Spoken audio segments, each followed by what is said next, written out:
Very pleasant afternoon, everyone, and welcome to the Great American Conference Baseball Championship, live from David Allen Memorial Ballpark here in Enid, Oklahoma. Thank you very much for joining us today. I'm Luke McConnell alongside Southern Nazarene Sports Information Director James Hill.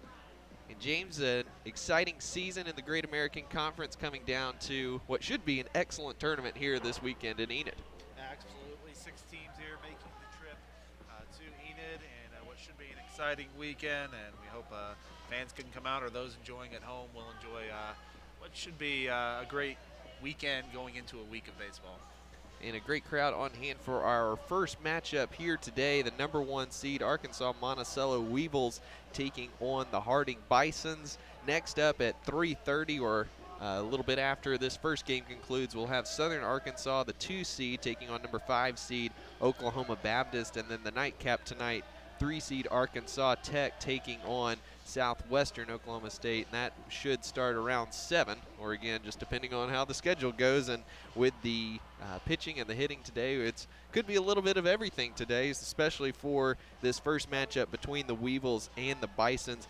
Great pitching matchup here today for the Weevils and Bisons. Tanner Smith on the hill for Harding, and Hunter Huckabee on the hill for Monticello. Yeah, you look at Tanner Smith from Harding, one of the top pitchers in the GAC this season, as he was a first-team All-GAC selection, something that was just released earlier today. Smith, a 5-6 record on the season. Now that record, you look at 5-6, but it's a little bit deceiving when you look at his numbers. A 2.96 ERA, which is towards the top of the GAC. He's going to make his 14th start today. 85 innings pitched. So allowed 28 earned runs on 80 hits, but has 48 strikeouts, 222 walks, and holding opponents to a 252 average. And really with Harding, that's what it's going to come down to today. How is this pitching going to fare against a good Arkansas-Monticello hitting team? On the other side, Hunter Huckabee going to get the start for Arkansas-Monticello. We thought maybe Matt Lund would get the start. He's the GAC Pitcher of the Year, but they're going to go Huckabee here in this first game. He's an All-GAC honorable mention. 6-0 on the season, a 4.82 ERA, 61 and 2/3 innings pitched, which does lead the way for the Weevils, holding opponents to a 272 batting average with 59 strikeouts on the year. So it should be a great pitching matchup as you see the Weevils taking the field. Let's run through the lineups here for both teams. First for the Harding Bisons, who will bat here in the top of the first inning. First up in the leadoff spot, number 20, left fielder Noah Fertig. 348 batting average this season, leads the team with 71 hits. Second two-hole, number 24, first baseman Miles Humphreys, hitting 363 this season. 3 spot is number 3, second baseman Luke Van Dover, 271 batter of the season, 18 doubles this season for the Bisons. 4 spot in the cleanup, number 12, shortstop Connor Kelly, hitting 299 this season.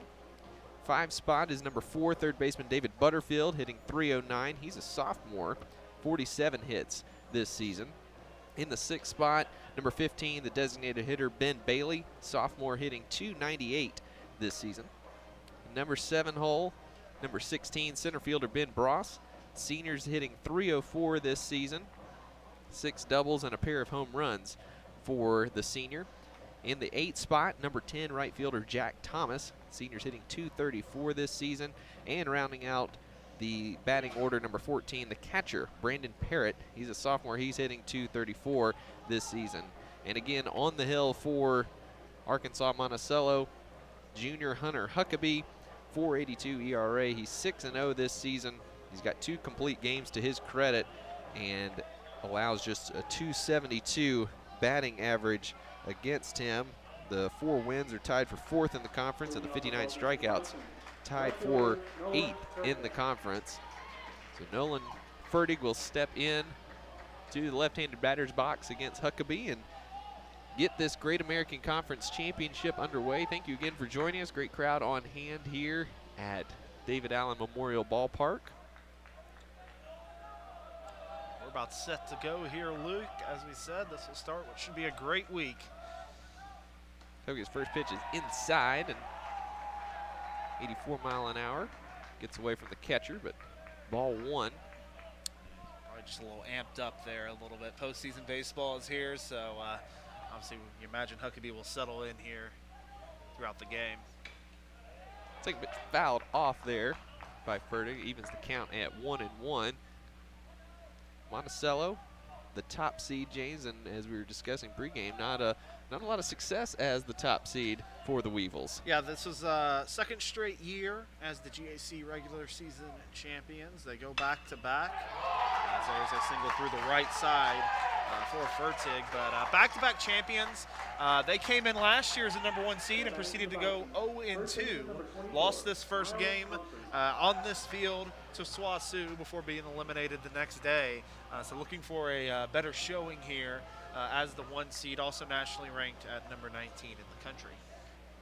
And now we're going to see a little bit of Harding strategy. They're #2 in the conference in sacrifice bunts with 34, and #1 in the conference in sack flies at 31 this season.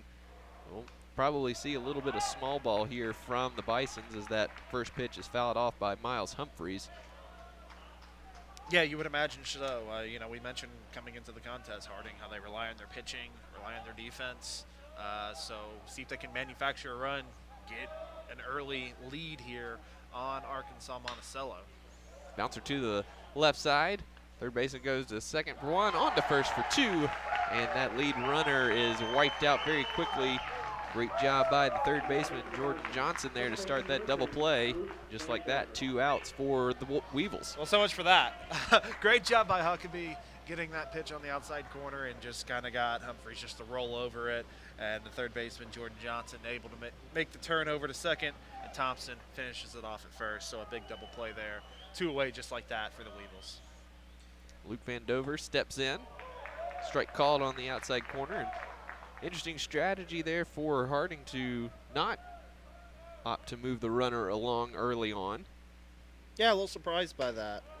Opted against the Kind of the small ball, you know, thought process that you see in baseball, and unfortunately for them, it does not work in their favor. Off-speed pitch is in there for strike 2, and quickly 1-2 on Van Dover. Second baseman Cade Thompson playing right up the middle, a little bit shaded to the left side of the infield here. Van Dover swings and misses. Ball gets away from the catcher. Fires down to first to in the top of the first inning. 1 hit, no runs, no men left on base. Monticello coming to bat right after this. Hi, Connor here to show you around SWOSU and why we love it here. Well, your friends are more like family. I love the sports and concerts at the Pioneer Cellular Event Center and more than 100 clubs.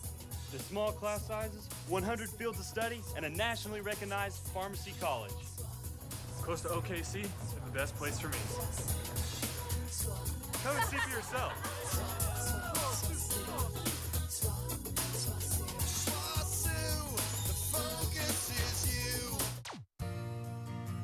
Southern Arkansas University feels like home. SAU feels like home because I've made lifelong friendships with people who care about me. SAU feels like home because I'm part of so many traditions that create meaning for my college experience. SAU feels like home because it's the perfect size to find people you share common interests with. Come visit SAU and see why so many students are saying that Southern Arkansas University feels like home. Welcome back to Enid. Harding Bisons in the field for the first time this afternoon, and left-handed senior Tanner Smith taking the mound for the Bisons. Again, a 2.96 ERA and a win-loss record of 5-6. That certainly doesn't really tell the whole story, James, of his season so far. 85 innings for the Bisons, and that's number 2 in the conference as far as innings pitched, and 48 strikeouts for the senior as well. Yeah, Tanner Smith definitely the ace on this team for the Bisons as he takes the mound today. They're going to need a great outing from him if they want to pull any sort of upset today. As we said, though, one of the top pitchers in the GAC, second in the conference in ERA with that 2.96, at least when it comes to starting pitchers. A lefty, as you see, as he's going to step onto the mound, see what he can get started here for the Bisons. Second baseman Cade Thompson will be first up for Monticello. He's a freshman, hitting .380 this season. 54 hits so far for the freshman. First pitch from Smith is wide and outside. Well, not just any freshman, but the GAC Freshman of the Year here in this leadoff spot. 6 doubles on the season, has 10 stolen bases in his freshman season as he takes a strike there, and just an all-around terrific year for the rookie season. He'll be followed by left fielder John Malden. Pitch just misses on the outside corner. You know, the interesting thing, Luke, these two teams met early in the season this year, and Arkansas-Monticello has 6 conference losses this season. 3 of them are at the hands of the Harding Bisons. They were able to sweep Arkansas-Monticello, something nobody else was able to do this season. They took 3, and one of the guys who got a win on that weekend was Tanner Smith. A bit of a jam shot from Thompson, but he gets plenty of it out to right field, and that'll be a single to start things off for the Weevils. Beautiful piece of hitting there by Thompson. Just took that inside pitch, didn't try to do too much with it, just lifted it into right field to get the leadoff single, and just like that, Monticello in some business. Left fielder John Malden, 351 hitter. He's a senior, and he's next up here for Monticello. 12 home runs this season for Malden. It's second on the team and tied for 4th in the conference this season. Yeah, you don't usually see power like this in your number 2 spot, but Malden definitely has it. The 12 home runs, second on the team. Only 1 behind Caleb Warden in that 4th spot. So a lot of pops. You can pretty much guess he's not going to be putting any bunts down in this situation. Absolutely not. That off-speed misses wide from Smith. A little bit wild so far for Smith, trying to work on the outside corners against a very good hitting Arkansas-Monticello team. 2-0 the count to Malden. He'll be followed by third baseman Jordan Johnson. And then the cleanup spot will be first baseman Caleb Warden. 2-0 pitch. Malden skies one to right field. It's tailing out of play, and it'll get out. But I tell you, you kind of look at the dimensions. It's a big ballpark, at least when you kind of look at the foul lines. But when you kind of get down that left field, right field line, only 300 down the right field line, a little bit deeper down the left field line at 328. You just saw the power there from Ball going opposite field. One that would have gotten out of here if he can straighten it out here a little bit. 2-1 pitch is fouled off to the left side. Evens the count at 2-2. You can see a shift on here for Harding. You see the second baseman, Van Dover, almost playing behind the bag. Meanwhile, and it's leaving a pretty big gap between where he is and where the shortstop, Connor Kelly is. So they're really playing a push here. Malden sends that one again to the left side. Just foul down the third baseline. So we'll do it again at 2-2. No wind to speak of here this afternoon. The flags in right center blowing very gently, but certainly not too much wind to affect any fly balls in the air. Something for the left fielders to be aware of is that brick wall out in left field. Yeah, watch yourself when you got to know where your warning track is and know where you are on the field. Otherwise, you're going to have a headache with that brick wall out there. And I tell you, as there's another foul ball from Malden, you got to love what you're seeing early on. This approach from Arkansas-Monticello. You know how good Tanner Smith is. You see the innings he's pitched this year. He can go deep into a game. So really good job battling and seeing a lot of pitches from Smith here in the early going. Malden was just able to get a piece of that last one. Fooled him with the off speed. Comes in again. It's fouled away again. Boy, what an at-bat here already. I mean, even depending, with the exception of maybe a double play here, even regardless of the result, Malden's almost serving as a leadoff hitter in a way, just seeing a lot of pitches and giving his other hitters in the dugout a chance to see a lot of things here from Smith. Remember, these teams haven't played in a while. Very first conference series back February 16th and 17th. And he finally gets Malden swinging on the high heater at 81 miles an hour. The fastest that Smith has touched on the radar gun so far through 2 batters, and he set him up nicely with that pitch. Look, you never want to strike out. I get that, but that's not a bad at bat. You were able to see a lot of pitches, do a lot of work there, foul a lot of pitches off, and that could help your lineup as you further along.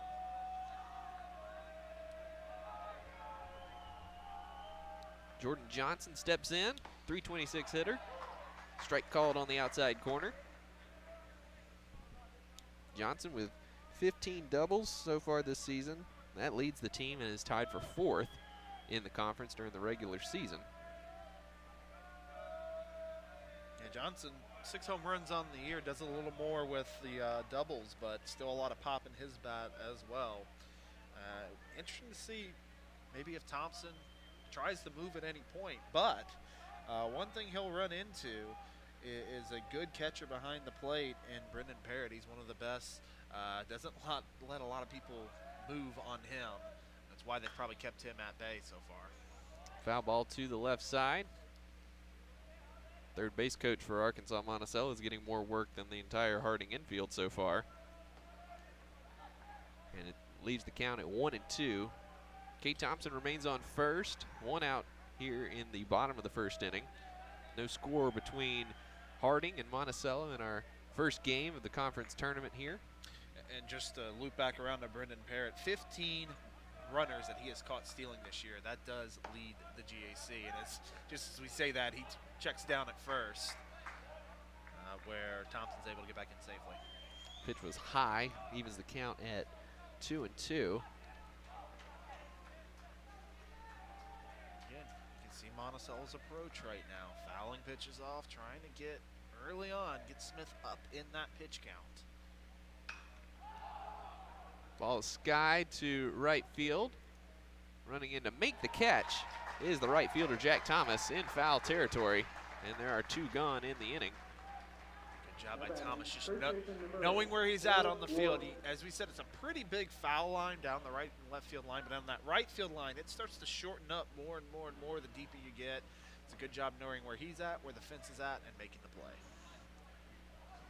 Now number 4 hitter, Caleb Warden, first baseman. He's a senior, .323 average this season, leads the team in home runs and RBIs, 13 home runs this season, 46 RBIs, also has earned 24 walks and only 28 strikeouts this season. That's kind of middle of the pack is on this Monticello roster, so a disciplined power hitter, something that we don't see as often in today's baseball. Not at all. I mean, when you watch Major League Baseball nowadays, you see the fireball pitchers and the long ball hitters, and you don't really see a lot that can do just this.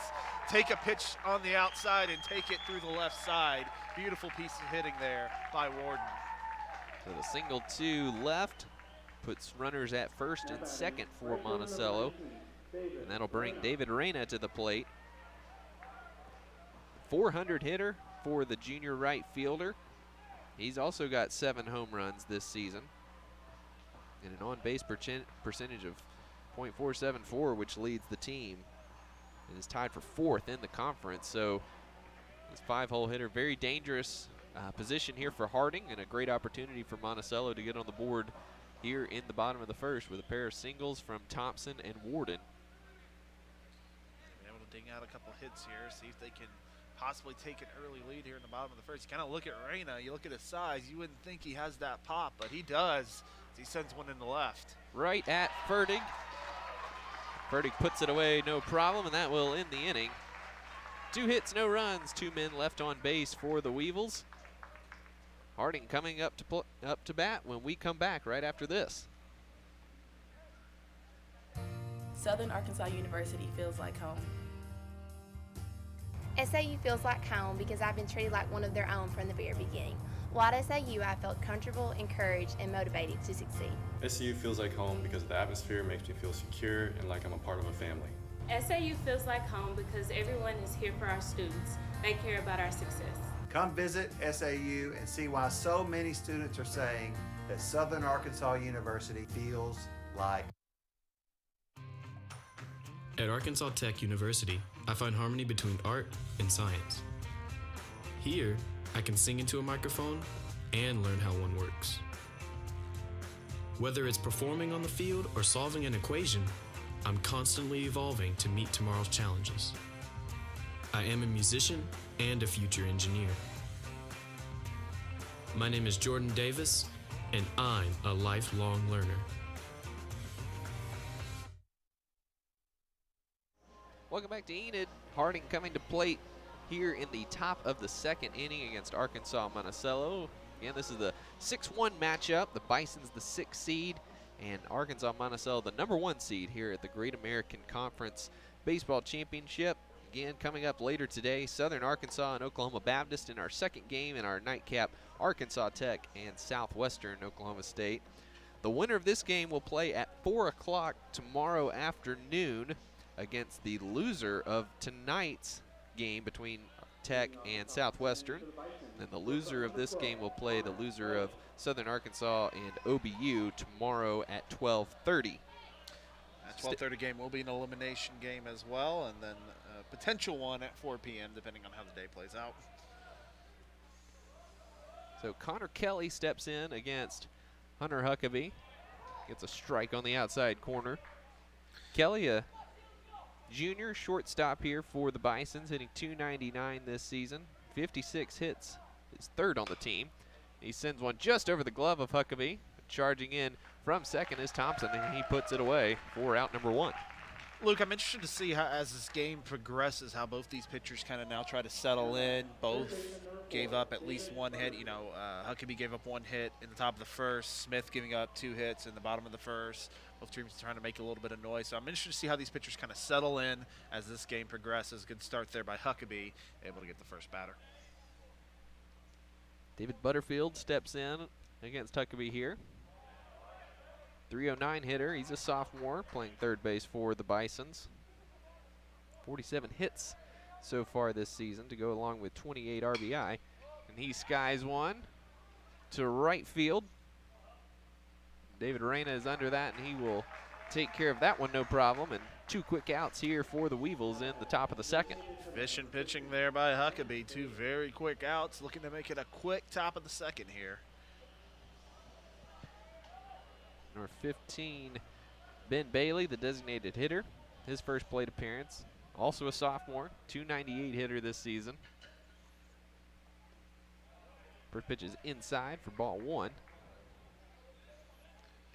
And you know, this Arkansas-Monticello team, you know, as we said, they won the regular season title last year. They came in as the number 1 seed last year, and they went 2 in barbecue. Something that, you know, you don't expect. Doesn't happen very much from the number 1 seed, as that's going to go down as a hit by pitch to Bailey. But, you know, you got to think they're going to come out this year, you know, not that they're harping on last year, but you come out with a little bit of a purpose, you know, that, you know, we want to erase the memory of last year and prove that, you know, we can run through and win the tournament like we've done in the past as the number 1 seed. That's the 71st hit batter this season for Harding. That's number 2 in the conference this season. It's the 3rd time that Ben Bailey's been plunked. First baseman Miles Humphreys has been plunked 17 times this season. You can't be afraid to wear it, Luke. That's one thing. It's almost a mental state. You got to be able to know in your mind that you're going to get on base any way possible, even if that means wearing one every now and then.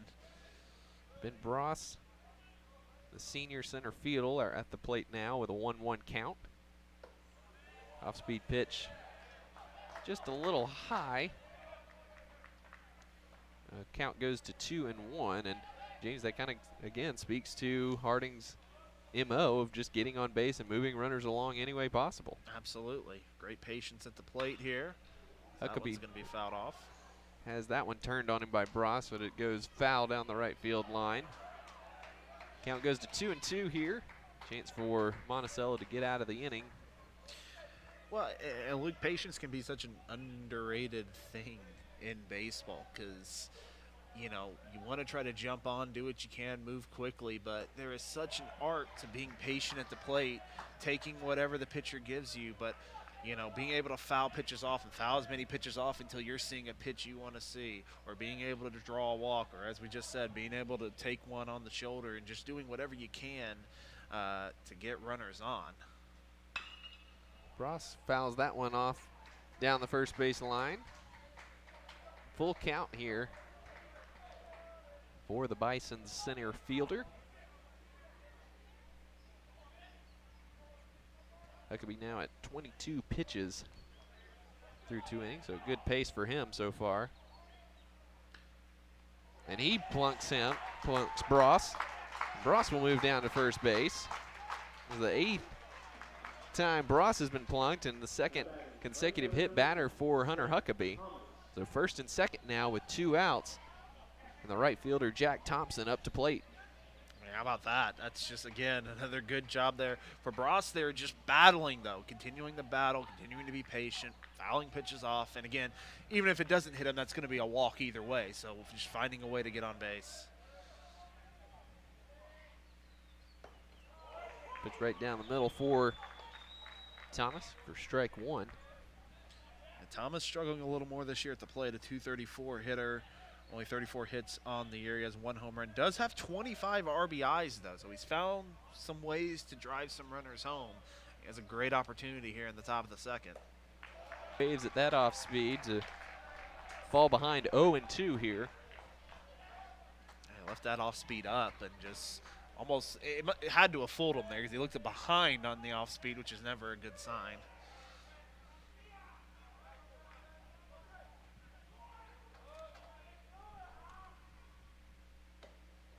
Pitch is wide and outside.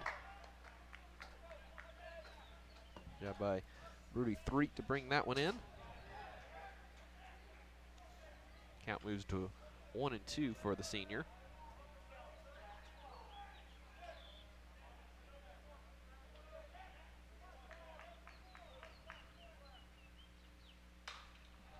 Foul ball's sprayed wide to the right there, and cameraman down the right field line to be aware of that one. Just keeping him alert down there, obviously, but again, just another great job by Thomas fighting here. And, you know, it looked like a quick inning early on for Huckabee, but Harding has turned us into some danger. Fouled off again down the right field line. A little bit closer to fair this time.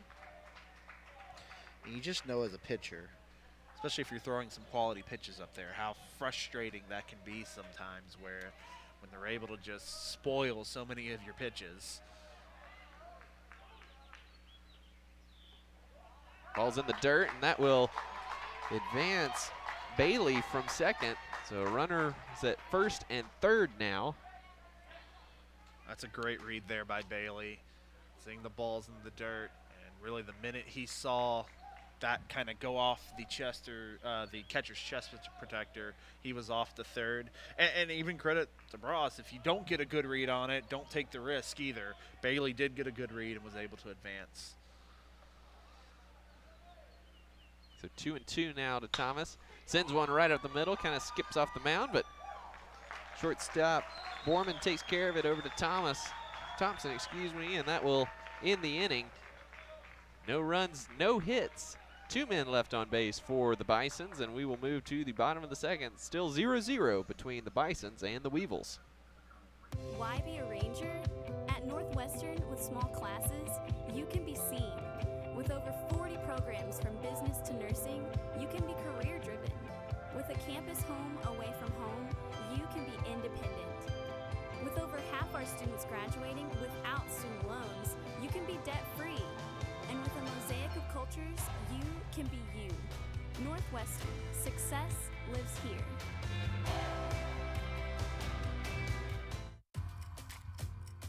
As a student athlete, I've been challenged both in the classroom and on the field.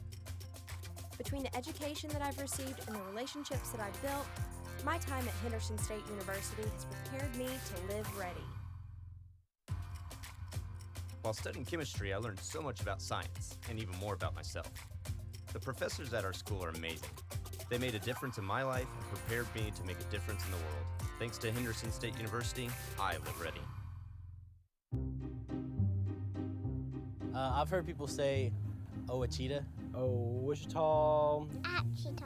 Ouachita. Is it pronounced Ouachita? Searching for Ouachita Baptist University along your route. Some folks think the O is a Q and they say Quashita. Okay. Hey, Ouachita. Ouachita. Watch. Welcome back to Enid. Bottom of the second, we're scoreless between Harding and Monticello.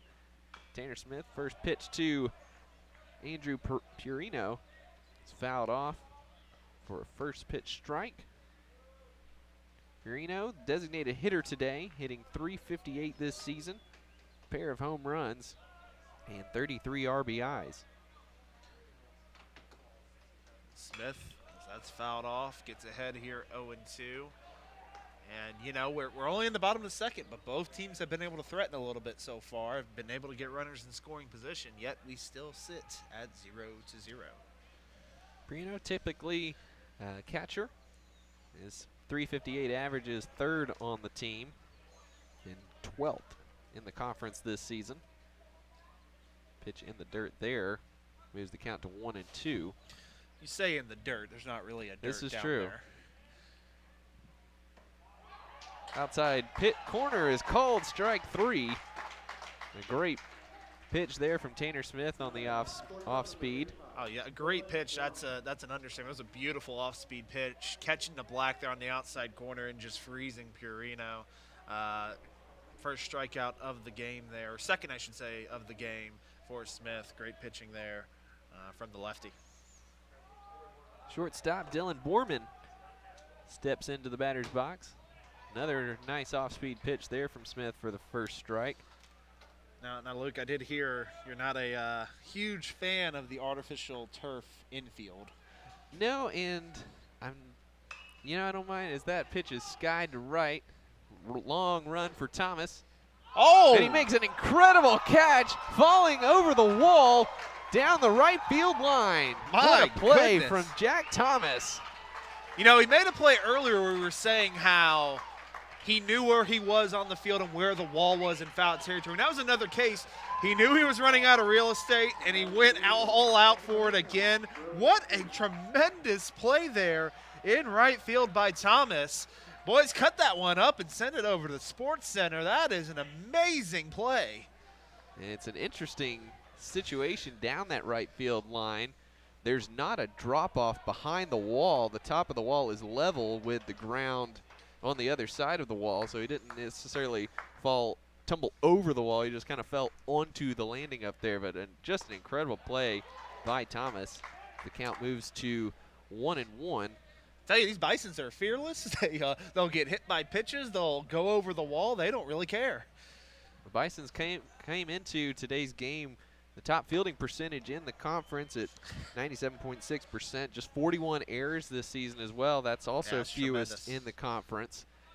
Pitching and defense, and we've said it before, even if your hitting maybe is not up to par with what you see in the GAC, which there is some ridiculous hitting teams in the GAC as we'll see this weekend, pitching and defense can take you a long, long way in baseball. And if you are really good at those two things, you can win a lot of ball games, which Harding has done this season. Brody 3 fouls that one back, moves the count to full at 3-2. 3 playing catcher today. The senior's hitting .223 this season. Does have 5 home runs and 29 RBI though. 45 strikeouts this season. That's second on the team. And Smith freezes him again on the outside corner with the 81-mile-an-hour pitch. And that will be 3 up and 3 down for the senior left-hander for the Bisons. No runs, no hits, no men left on base. We're scoreless through 2 here in Enid. What a play. I've heard people say, Ouachita. Wichita. Achita. Ouachita. Is it pronounced Ouachita? Searching for Ouachita Baptist University along your route.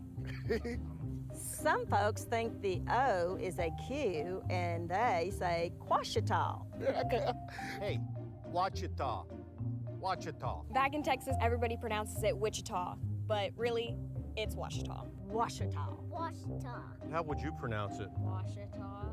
Washita. It's Washita Baptist University. Get it right. It's Washita, people. It's Washita. Washita.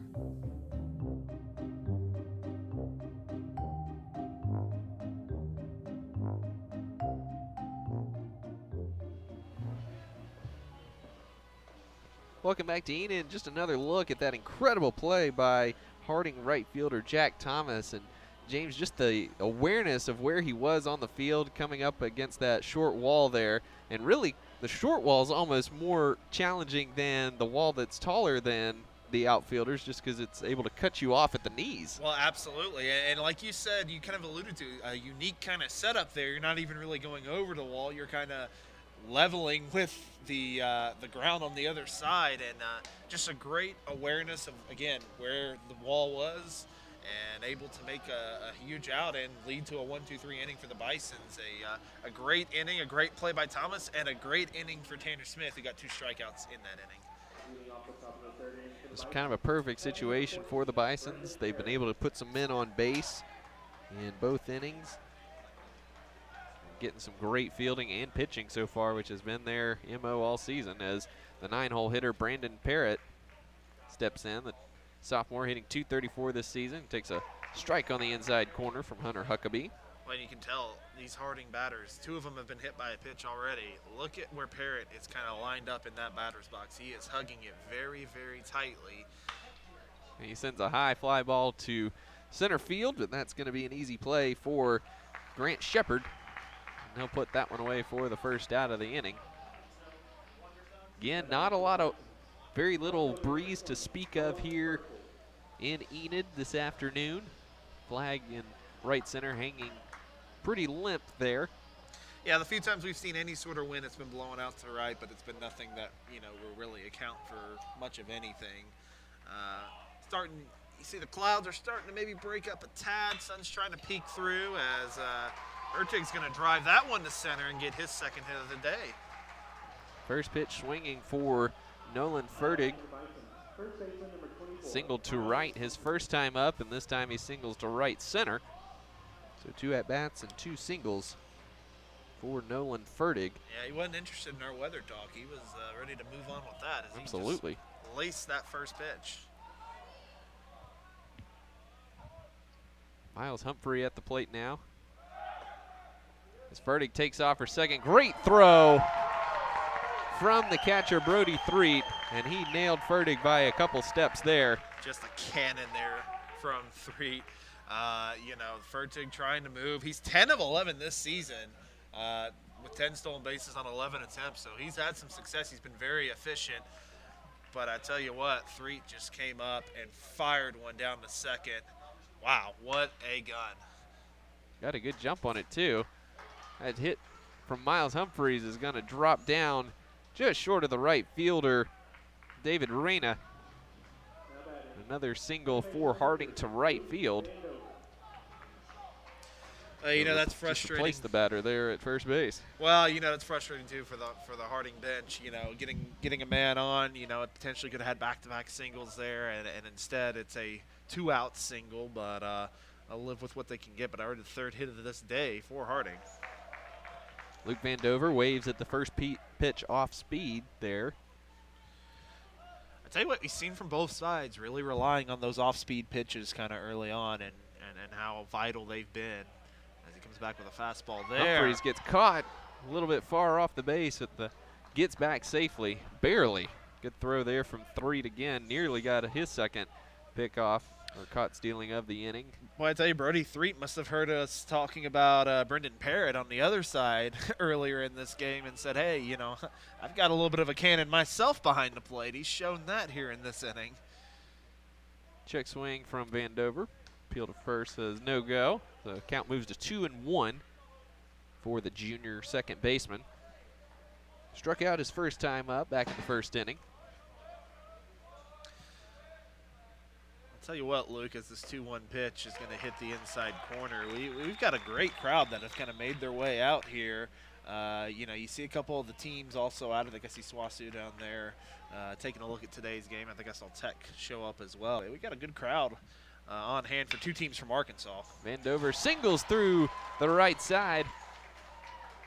Humphreys a little bit slow moving from second to third. Thought about it, but gets to third safely. And another single for the Bisons. Puts runners at the corners with 2 out as Vandover singling through that right side that was vacated by Thompson, shading to the left side of second base there. Beat the shift on that one, Absolutely. Monticello had the shift on, and he just went with the pitch, and it may have been a little bit of a miss there by Huckabee. But he was able to go with that pitch in the right field, move that runner to third. 3 hits in the inning for Harding, but still nothing to show for. See if they can come through with their cleanup hitter here. Fastball on the outside corner. First pitch strike for Huckabee. Connor Kelly, 299 hitter. He grounded out to second base last inning. 0-1 is outside for Huckabee, even at 1-1. Interestingly, you know, Kelly in that cleanup spot, despite only having 26 RBIs, kind of a little bit more towards the lower end for Harding, but a big opportunity here. Went hacking at that one. Fouled that one back to the backstop. 1-2 the count now. You know, Harding, a little bit of a small ball type offense, but they did finish the regular season 4th in the conference with hits with 469, trailing only OBU, Northwestern, and Arkansas Tech. Right back up the middle, Huckabee fumbles around with it and throws to first to end the inning and end the Bison's threat. No runs, 3 hits for the Bisons, 2 men left on base. We are through 2.5 innings, and we are still scoreless between the Bisons and the Weevils. We'll be back right after this.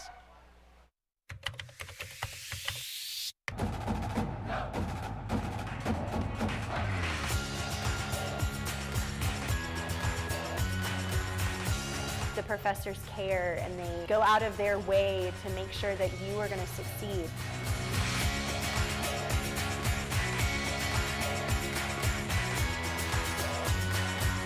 Hi, I'm Rolante. I'm a sophomore at Southeastern, and we help make this video. For the last 100 years, UEM has made great contributions to Arkansas. Senator Blanche Lincoln stated in a letter to President Obama, "As we move forward in the 21st century, UEM will continue to prepare tomorrow's leaders to compete in the global marketplace for the next century."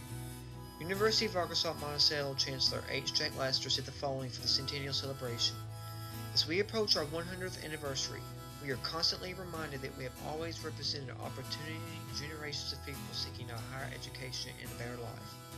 That message so clearly resonates today as it did in 1909. UAM is a university that is constantly..." Welcome back. The 9-hole hitter for Monticello, Grant Shepard, stepping in against Bison's left-hander Tanner Smith. He waves at the first pitch for strike. Shepard hitting .205. He's a sophomore playing center field for Monticello this season. Just his 79th plate appearance. Only his 21st start as well, as he swings and misses again. So it's been maybe later additioners only started a handful of games, and he gets to start today, but he's in an 0-2 hole. He pops that one to right field. Jack Thomas running in. Again makes the catch in foul territory, but a little bit farther away from the wall than he was last inning. But busy afternoon so far for Jack Thomas. Already his 3rd dealings with down All that in foul right territory. field line. Every one of them have been in foul territory as well. He's just owning it down there, owning that foul territory. They're going to name the right field line after him the way this game is going so far. I think he's had 1 in every inning thus far. Back to the top of the order we go. Cade Thompson, who singled his first time up. As we mentioned, was honored in pregame as the GAC Freshman of the Year. It's been tremendous all season for Arkansas-Monticello. Fastball there, catches the outside half of the plate, moves the count to 1-1. Smith moving very quickly here against Thompson. He's outside with that one. I tell you, you know, that sweep when they played Harding earlier this year for the Weevils, it kind of jump-started their season a little bit, as there's going to be a ground ball to second. Vandover bobbled it, but still got it over to first in time to nab Thompson by a hair. So 2 outs quickly for the Bisons. But it really got things rolling after that. They take a 3-game sweep over Ouachita. They take 2 out of 3 from SWOSU, and then after that SWOSU, they had 1 loss to Southwestern Oklahoma State on March 2nd. They went on an 18-game winning streak. picking up wins over Southern Arkansas at the time, which was a non-conference game, but Southern Arkansas at the time number 13 in the nation. It wins over Union, Mississippi College, who's in the top 25, and also getting a bunch of conference wins, sweeps over OBU, Southern Nazarene, East Central, Southeastern, Northwestern. It was just an incredible run for Arkansas-Monticello, and it really kind of got their season on the right track. Yeah, at one point they had won 22 of 24 games over the course of March and April. And fly ball to right center. Thomas running back. He's unable to make the catch. On his way to third is John Malden, and he's there with a stand-up triple. Right up against the welcome to Enid sign. Jack Thomas unable to make that catch in right center field. And Malden with a long bomb there puts a runner at third base with 2 outs here for the Weevils. Well, welcome to Enid, John Malden. He takes that one to opposite field and right center and really gave it a ride. And Thomas couldn't quite make the catch that time despite giving it a great run. Really couldn't tell if he caught it for a minute on that white billboard. But just great power from Malden. We saw it in his first at-bat, the type of power he had. He shows it there, almost gets this one out of here. And again, a runner in scoring position with 2 down.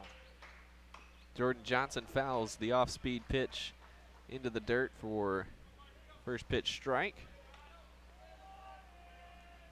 Who's going to crack first, Luke? We've seen it now pretty much in every inning. Both teams have threatened a little bit, have put some runners in scoring position, have given themselves a chance to take the early lead. Which team's going to crack first?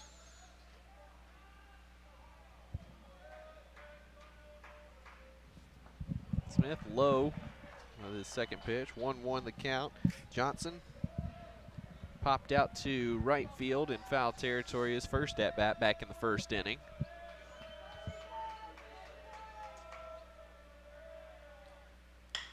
And he hits that one. Shortstop has it. Long throw to first. Got him in time. And the Bisons erased. The Bisons erased the threat after the Malden triple. Great job by shortstop Connor Kelly on that play. Deep in the hole at short, and he's able to nab Johnson and preserve the shutout so far for Tanner Smith and the Harding Bisons. And James, again, like you mentioned, opportunities have abounded here in the first 3 innings for both teams, but nobody's able to get a run across the board here in the first third of this one. And it might make the difference in this game. Who's going to kind of capture the momentum and take the lead? Both teams have left some runners on already. Harding leaving 4 on. Arkansas-Monticello leaving 3 on in the early going. What a great play, though, also by Kelly. I mean, you know, kind of had a short little gap there with the way they were shifted. Has to kind of go to a little bit of a slide to make the play. And then another good job also by Humphreys over at first, because that ball was skipping a little bit, but he was able to scoop it out without too much trouble and get that third out. Both pitchers kind of towing the line a little bit, living a little bit dangerously. Maybe seen a little more consistency from Smith thus far, but there's zeros on the scoreboard, and that's really all they're concerned about at the end of the day. Get loose in the Monticello bullpen is Ohani Chacon, one of the best relievers here in the Great American Conference this season. You know he's going to probably be called upon a lot this weekend, and so they're just going ahead, getting him loose. You probably won't see him anytime soon. You got to think that for Huckabee, they want to try to get him to 5 or 6 innings if possible, but they just always know that he's ready to go anytime. David Butterfield stepping in to hit against Huckabee here. Flied out to right his first time up back in the second. He waves at that off-speed pitch for strike 1. Here to start the 4th inning. And no score between the Bisons and the Weevils. Harding with 4 hits so far, 3 last inning. Pitch a little inside there, moves the count to 1-1. Monticello with 3 hits, but nobody able to put anything across so far. High fly ball to left field. Should be an easy play for Malden there. And he makes the catch, and there's 1 away. And just like that, both these pitchers right now are living on both their off-speed pitches and their breaking balls. You're really just not seeing a lot of fastballs from either side. They're both living on those pitches. That triple from Malden, the first real sharp hit of the game so far. A lot of pop-ups and a lot of ground outs as Ben Bailey lines out to Cade Thompson at second base for the second out of the inning. Just like that, 2 gone for the Bisons here in the top of the 4th as we briskly move along here in the first game of the Great American Conference Baseball Tournament. Again, following us will be Southern Arkansas and Oklahoma Baptist, and then tonight Arkansas Tech and Southwestern. First pitch catches the outside corner for Ben Bross. Huckabee moving fast again, trying to get in a little bit of a rhythm. He really hasn't had a quick inning since that first inning. Line shot into the gap in right center, but Reyna is there and he puts it away. The 3 up, 3 down for Hunter Huckabee and the Weevils. Harding unable to continue the momentum from their 3 hits last inning. And we'll see if Monticello can do the same, trying to build on the momentum of Malden's triple last inning. And, you know, like we expected, pitchers have really kind of been the show so far with some really good defensive plays sprinkled in as well. Yeah, absolutely. And I think the point you bring up, Luke, that I think is well received is nobody's really getting great contact on really anything these pitchers have thrown, with the exception of Malden's triple, which is, even that one kind of carried, it felt like, a little bit, you know, but it was still one that was very well hit. So you really just haven't seen anybody come along with a sharply hit ball. But it's going to be interesting as we go to the bottom of the 4th as we carry on. How long can these starters go, number one? You got to think Tanner Smith with the innings pitched that, well, both these pitchers, they both lead their teams in innings pitched. You got to think they can go pretty deep into this game, and how big the bullpen will be. And I think what could be interesting, we could maybe see at some point, is Ohani Chacon going against Ryder Yackel. That could be a fun matchup we see from the relievers later on. Yeah, the bullpens for both these teams are outstanding, particularly for Harding. They've got a lot of great arms in there, and you know they'll use them, especially here in this first game against the top seed. Warden skies one behind first base. Jack Thomas coming in, makes the play again. Jack Thomas for MVP of this first game for Harding so far. At least defensively, for sure. You know, Yackel, we had mentioned, one of the top relievers for Harding. He was the GAC newcomer of the year this season with his 1.34 ERA. He's a reliever, and he's 6-2 on the year, which I think is pretty remarkable. He also had 5 saves on the season, so we could definitely see him at some point, depending on how this game shapes out. First pitch inside. See the right fielder, David Reyna. Reyna flied out to left field his first time up on what was a pretty sharply hit ball right at Nolan Ferdig. Reyna 400 hitter this season.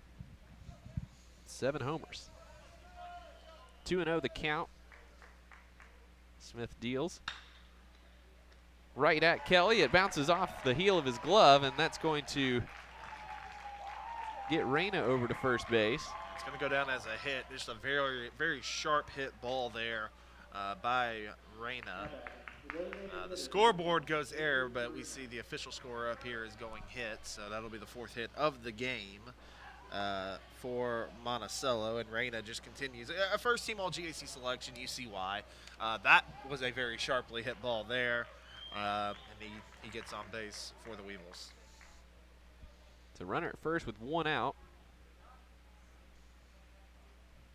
Andrew Purino, and he singles right up the middle on the first pitch. Well, this is the first time we've seen a runner in scoring position with 1 out, or with fewer than 2 outs, I should say, for either team. But Monticello with a golden opportunity here. Absolutely, and you're seeing this inning, very aggressive approach at the plate. We've kind of seen maybe working to count a little bit. No, Monticello is jumping on the first pitch they're seeing. They're liking what they're seeing right now from Smith. This is a very aggressive approach in this bottom of the 4th. Fly ball down the right field line. That's going to get out of play. Humphreys was over there, pulled up short of the wall. If Thomas had a little more, maybe a couple more steps, he may have tried to make another play over the wall. He was coming pretty hard. Well, with there not being a drop-off, you could easily hurdle that wall and get and stand in foul territory or outside the parameters of the field and make that catch. Well, don't be too good at it, because the Harding track and field team might take a look and be like, "Oh, wait a minute, that was a nice little hurdle there." Beautiful off-speed pitch from Smith there has Dylan Borman fooled. Well, having a good off-speed pitch like that in your arsenal that can fool people is it's such a great weapon to have as a pitcher. That was so well placed there by Smith. 0-2 the count. Runners at first and second for Monticello. High with a fastball there. And you see for Smith, I mean, you can't see it on your screens, but we can see it here. His speed is not up there. It's maybe in the 80s tops, low 80s, I should say. But his location is why he is so successful. Single Kelly to second for one, on to first for two, and Harding quickly out of any issues there. Runners at first and second with one out, and the double play ends the threat for the Bisons. Great defensive play from Kelly, Vandover, and Humphreys. We go to the fifth. No score between the Bisons and the Weevils. Yeah, I've got choices.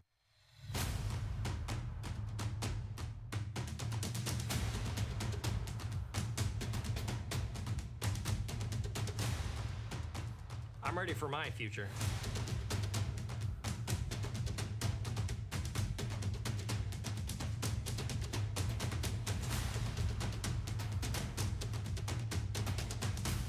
Your future, your choice. From the time they were born, you've helped them find their way.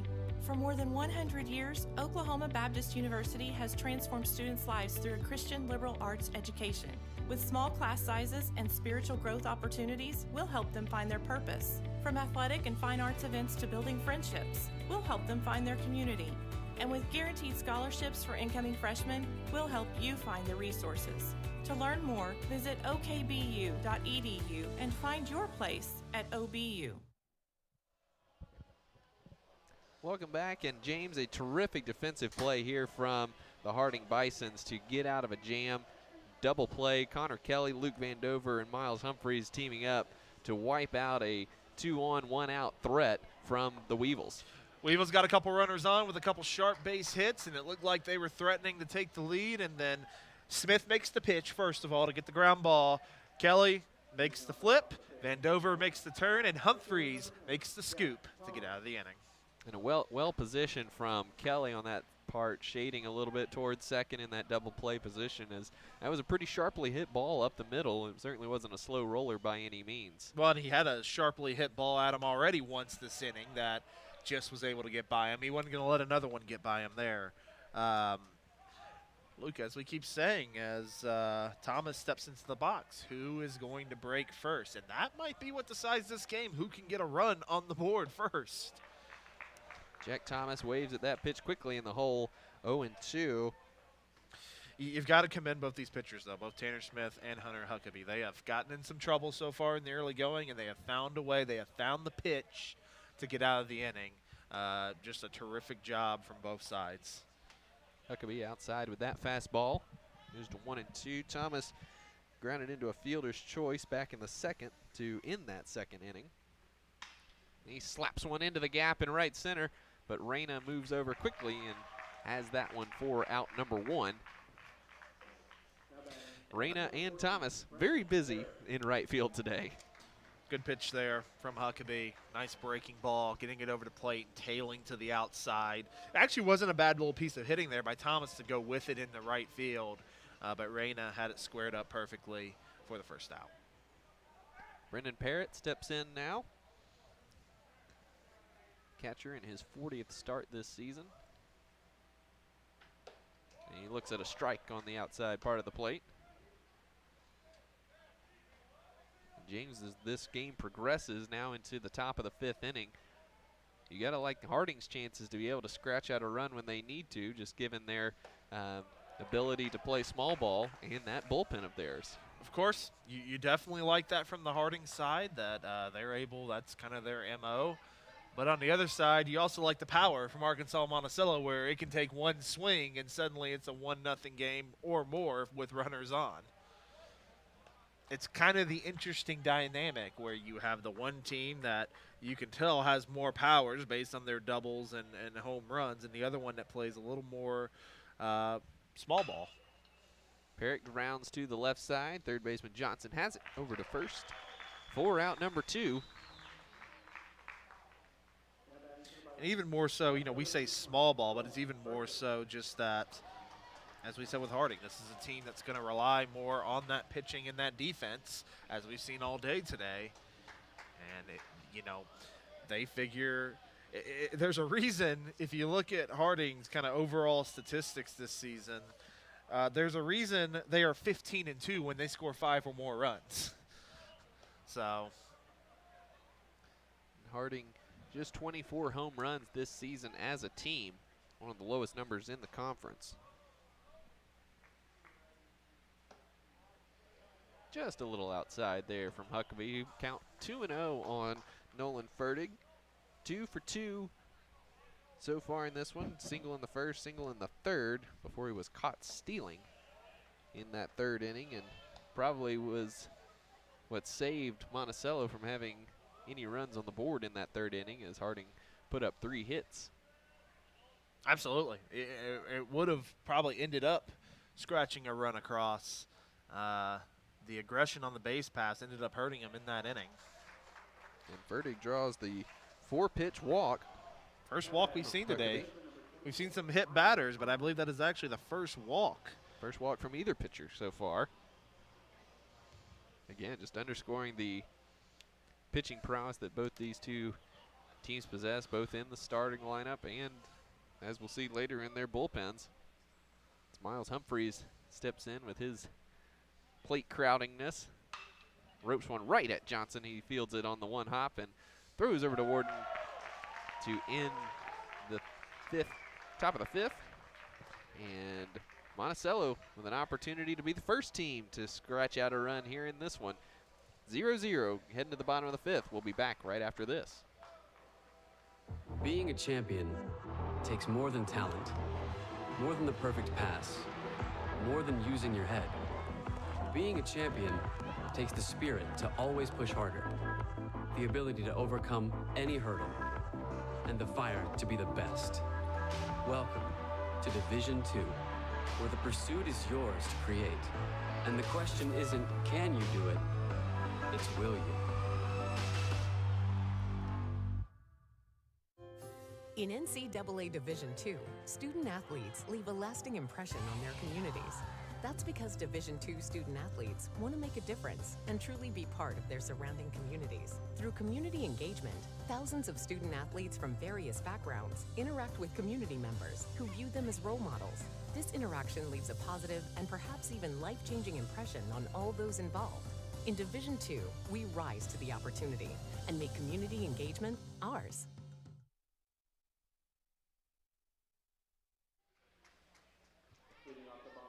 Welcome back to Enid. No score through 4.5 innings. Arkansas-Monticello to the plate as train rolling right by the stadium here. Might get loud here in a minute. First pitch from Smith is popped up behind third base. Shortstop Connor Kelly is there, and he puts it away for out number 1. Kelly probably appreciates the train not giving a little, saving that till after he made the catch. But 1 away, and again, Monticello continues a very aggressive approach at the plate. You wonder if that will, if they may reevaluate what their approach at the plate. You kind of saw a little earlier where they were fouling pitches off, getting Tanner Smith to throw more pitches. Smith has now gotten in a little bit of a zone here, and Monticello's being very aggressive at the plate. Strike there from Smith, evens the count at 1. You really see how baseball can be a cruel sport. You watch Tanner Smith, and you see how good he is with his location, and him having a 5-6 record. Slow chopper to third, fielded nicely there by Butterfield, and he throws to Humphreys to nab Grant Shepard for the second out of the inning. And again, just like that, 2 batters, 2 outs. Back to the top of the lineup we go with Cade Thompson. Again, great job by Smith. Getting the 8 and 9 hole hitters here back to the top of the lineup, looking to make it a quick inning. And the lefty continues to roll. Just a nice soft curveball catching the outside part of the plate there for strike number 1. Again, Smith not a hard thrower at all, using that off speed to great effect, and then coming in with, when you throw most of your pitches in the 65 to 75 range, 80 looks pretty fast. Definitely, definitely. Thompson smacks that one into right center field, and that's going to get down. Center fielder Bross gets it in quickly, but it's going to be a double for Cade Thompson. His second hit of the afternoon, and a runner in scoring position for the Weevils. With 2 outs in the inning, and John Malden to the plate, who has a triple in his last time up back in the 3rd inning. Absolutely. We saw Malden with some power, and really right center has been Arkansas-Monticello's friend today. That's where they have both of their extra base hits, right around that welcome to Enid sign.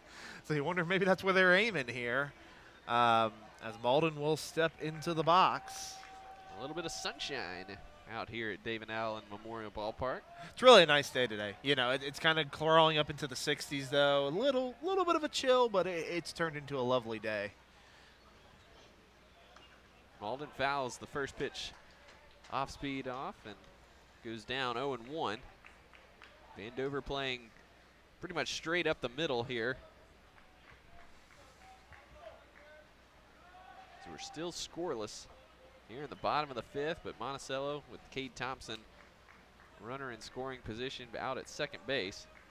Vandover kind of holding him close there. Smith comes home. Malden skies this one down the right field line. That's going to be out of play even for Jack Thomas. And Thomas slowed up on that one.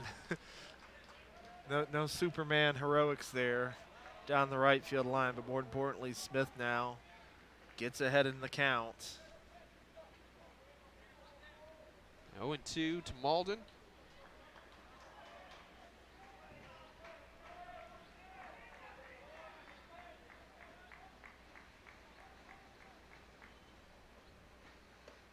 A little bit high with that fastball. Moves the count to 1-2. That's a really long train. It doesn't help that it's going super slow. You almost kind of want to see if Malden, with the power he has, if he got one down the left field line, I want to see if maybe he could put a dent in that train. Smith deals off speed. Malden just managed to pop that one up out of play.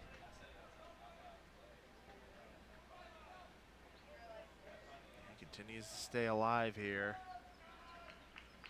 Smith just trying to put it away and keep this game scoreless here in the bottom of the 5th. It's been a great pitching performance from both teams thus far. Smith deals. Great job by Brendan Parrott to smother that one on the left-hand batter's box. Holds Thompson at second. Count moves to 2-2 now. We saw this earlier from Malden. We talk about his power numbers, 12 home runs, 35 RBIs, a .351 hitter, how tremendous he is, .632 slugging percentage. He does have 44 strikeouts on the year, so he does tend to go down swinging here and there. Grounder to Kelly at short. He's got it. Fires over to first. Puts Malden away and ends the threat from Monticello. Through 5, we're scoreless here in Enid. The Bison's coming up when we come back.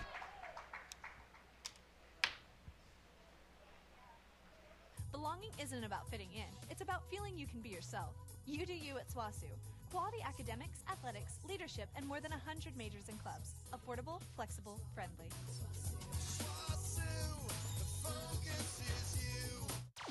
Hi, Connor here to show you around SWOSU and why we love it here. Well, your friends are more like family. I love the sports and concerts at the Pioneer Cellular Event Center and more than 100 clubs. The small class sizes, 100 fields of study, and a nationally recognized pharmacy college. Close to OKC, it's the best place for me. Come and see for yourself.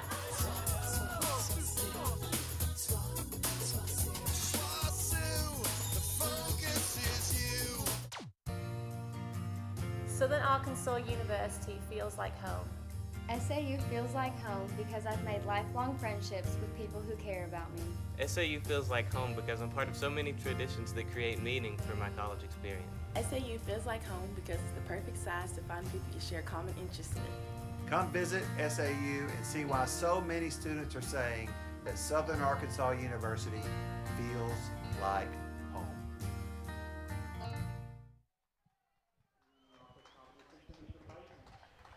Welcome back to the 6th inning we go. Still scoreless between the Harding Bisons and the Arkansas-Monticello Weevils. Luke Vandover stepping in against Hunter Huckabee, who's gone the distance so far for Monticello.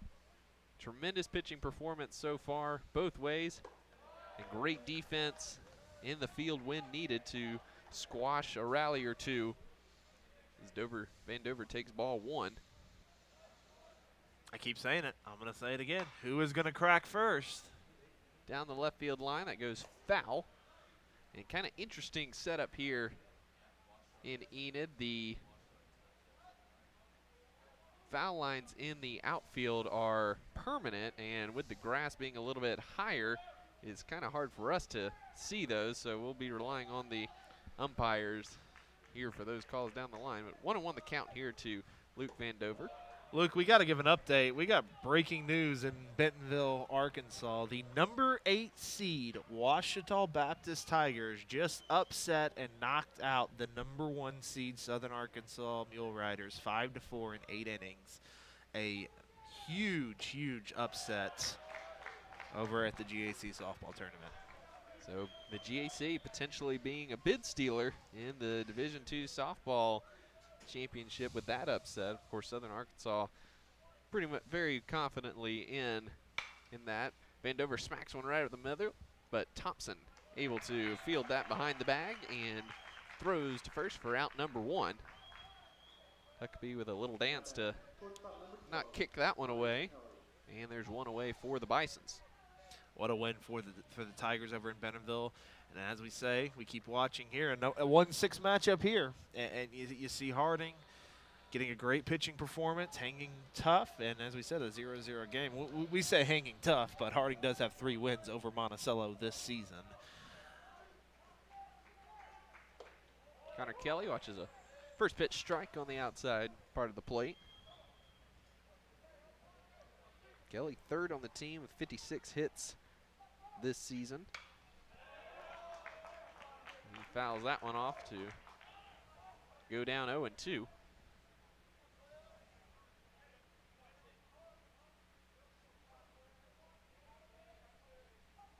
Huckabee continuing to work quickly, and Kelly again sprays that one down the right field line and out of play.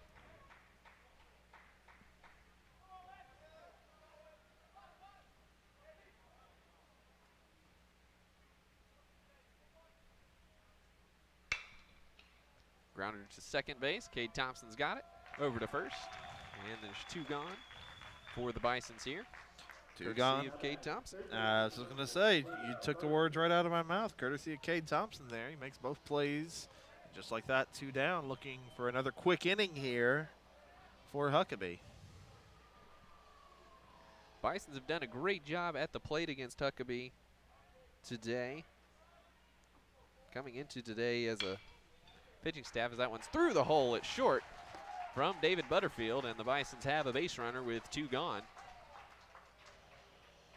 So I was just about to say, Monticello came into today number 2 in the conference in strikeouts as a pitching staff. And Huckabee with 59, just 1 strikeout for the Bisons so far this afternoon against Huckabee. I bet you Huckabee would tell you, I have a feeling if you asked him, he would probably he hates facing this lineup because this is just probably such a hard lineup to strike out. As that one just scrapes the outside corner, but it's just, this lineup is so tough and so patient, and they fight everything off, and they spoil good pitches. And even though it's still a 0-0 game, it's got to be frustrating, especially if you are looking for some Ks. Good scoop there from Brody Threed on the ball in the dirt-colored artificial grass there. Here's the count to 1-1. I don't think we ever got your hot take on the turf infield. I think something had happened. Bailey skies one to center. We'll hold it for another day. Is there, and he ends the inning with that flyout from Ben Bailey. No runs, one hit, one runner left on base for the Bisons, and we move to the bottom of the sixth. Still scoreless here in Enid in the first game of the Great American Baseball Championship. At Arkansas Tech University, I find harmony between art and science. Here, I can sing into a microphone and learn how one works. Whether it's performing on the field or solving an equation, I'm constantly evolving to meet tomorrow's challenges. I am a musician and a future engineer. My name is Jordan Davis, and I'm a lifelong learner. I knew engineering would be a challenge, but that hasn't stopped me. Here, I could create a new organization and networking opportunities for women in STEM fields. At Arkansas Tech, I'm more than just a student. My name is Emily Torrialba, and I am a trailblazer.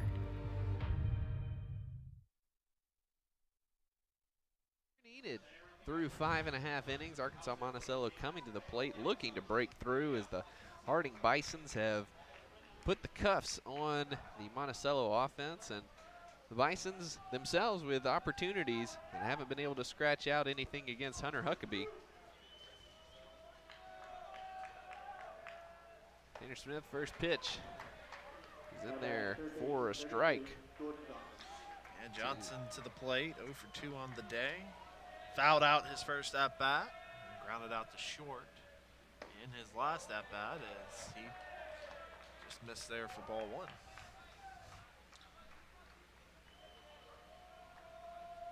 Both pitchers have been moving very quick in their approach. Johnson pops this one up. Shallow right field. Jack Thomas is going to be there for the catch. That's the first out of the inning. Give him another put out. He has had a busy day over in right field. That would be his 5th put out of the afternoon through 5 1/3 innings.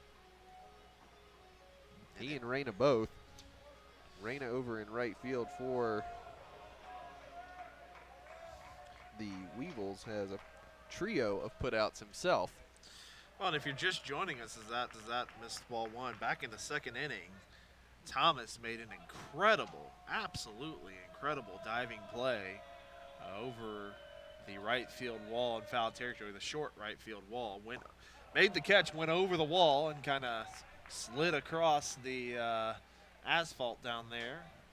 But it was just a tremendous play, a Sports Center caliber play from Jack Thomas. 2-0 pitch misses inside to Caleb Warden. The Harding faithful behind the plate not pleased with that, as that looked like it might have been in there, especially given a couple strikes the other way. Didn't miss by much, that's for sure. Smith gets the outside corner there. Moves to 3-1. Warden, a power hitter, 13 home runs, 46 RBIs. You got to wonder if he might take advantage of that 300 down the right field line at some point, either this afternoon or this weekend. Well, Smith's not going to let him, painting that outside corner right there. 2 back-to-back great pitches. And he knows with that short right field fence, he can't afford to leave one over the plate that Warden can drive out to right. Warden smacks one right back up the middle. That's going to be a single for Caleb Warden. His second hit of the afternoon, and puts a runner on with 1 out for David Reyna. Yeah, sometimes you just tip the cap there. Nice job by Warden going out, getting around on that pitch and sending it right back up the middle. Good piece of hitting for Warden, and that gets a runner on here with 1 down. 7th hit of the game for the Weevils. So David Reyna stepping in. 1 for 2 this afternoon. Singled back in the 4th inning. Flied out to left field in the 1st. Waves at the first pitch. Ball behind 0-1. We got skies continue to clear here in Enid. Just a picture perfect day for baseball. Not even 70 degrees, barely any wind. A little bit of sunshine now too. Reyna. Kelly goes to second for 1, on to first. Not in time, but they do nab the lead runner, Warden. Reyna hustling down the line, was able to beat out the throw from Van Dover. So fielder's choice for Reyna. Good job there by Kelly. You know, when you're charging like that, sometimes you're not sure if you have enough time, but it's really knowing just pre-pitch what you have on first, the speed you have going down the line, and Kelly knew that he had enough time to still get over to second and get an out. He knew you were going to turn a double play there, but he knew kind of the situation that he could get the lead runner there, and a good job by Kelly just to – sometimes it's just about not being indecisive in those cases, like coming up and making a play. He did just that. Reyna is off and running. Throw down from Parrott is wide. Good dodge by the second base umpire Darren Tyson to get out of the way, and a good job by Luke Van Dover to keep that one from going into center field. So stolen base number 16 this season for David Reyna. Came in with 15, and that was number 9 in the conference coming into this afternoon. So 1-0 count to Andrew Purina, who now has a runner in scoring position opportunity here for Monticello.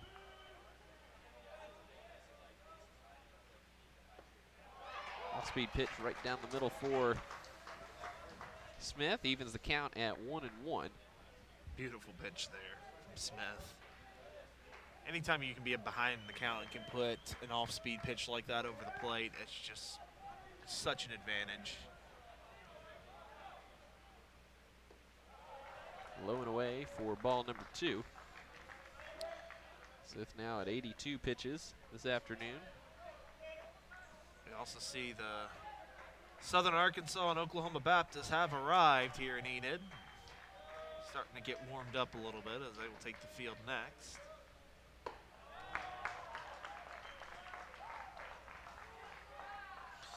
And, you know, as that goes to 3-1, you know, with a base open, walking Purino is not necessarily the worst thing in the world. That's your last 350-plus hitter, and then you go down to 259, 223, 205. So giving him a free pass here, being a little careful here is not the end of the world, because now you bring Borman up. Borman's 0 for 2 on the day, including hitting into a double play, and as we said, a 259 hitter. First walk of the afternoon for Smith. Just one walk each so far, and we got to have a visit to the mound here. Harding head coach Dr. Patrick McGahey. Don't forget the doctor. Absolutely. As we were talking about, you go to school long enough to be able to call yourself doctor. You've earned the right to be called doctor everywhere you go. Absolutely you have. I tell my dad that all the time. He's a reverend doctor.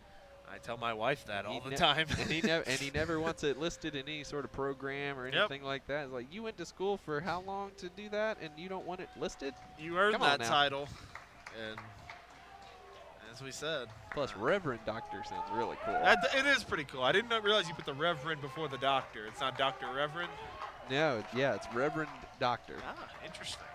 You learned something new here on the GAC broadcast today.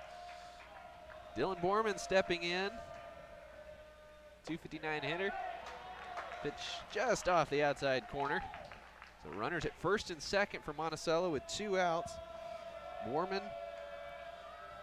popped out to right on that incredible play and smacks one to left field. That one well gone. Home run, Dylan Borman. Borman just turned on that pitch and sent it out of here. You know, we said maybe walking Purino, maybe to get to Borman with his struggles today. Oh, he didn't show it there. Just took that pitch over the left field wall, and suddenly it's a 3-0 game. The Weevils finally breaking through.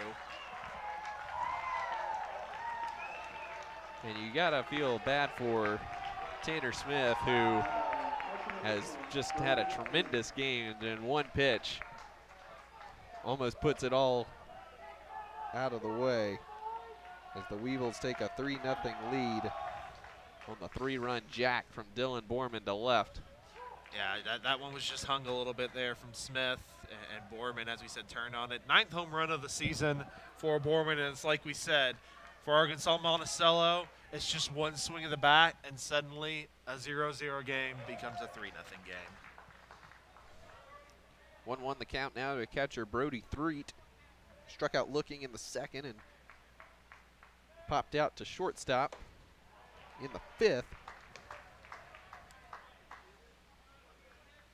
And just like that, now Harding gonna have to battle back from a deficit as opposed to being able to give a lead over to their bullpen.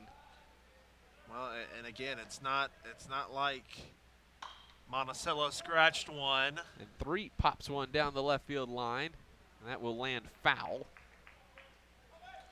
Threet put a little bit of a charge into that one down the line as the count goes to 1-2. But yeah, it's not like Monticello just scratched like one run across. You know, it took one swing, and as we said, suddenly it was a 3-run game.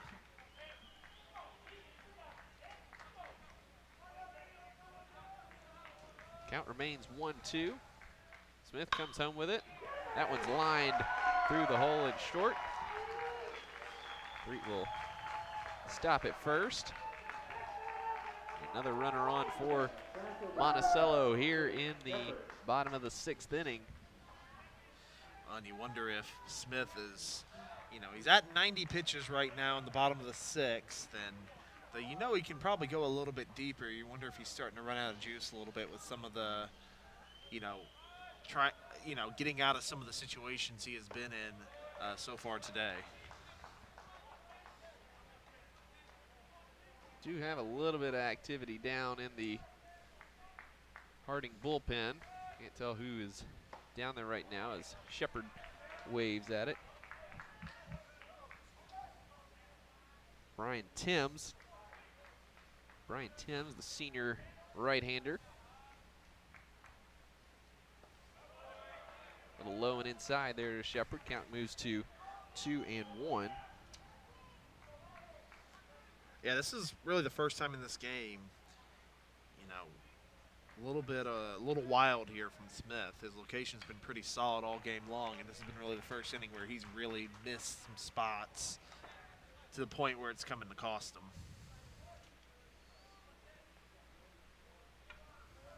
Shepard with that foul back, moves the count to 2-2. Smith up to 96 pitches now. Shepard grounds that one to the left side. Up and throwing is Butterfield, and he gets Shepard on the one hop to end the inning, but Monticello finally breaks through on the 3-run homer from shortstop Dylan Borman. 3 runs, a couple of hits. 1 man left on base for the Weevils in the 6th. To the 7th we go. It's 3-0 Monticello.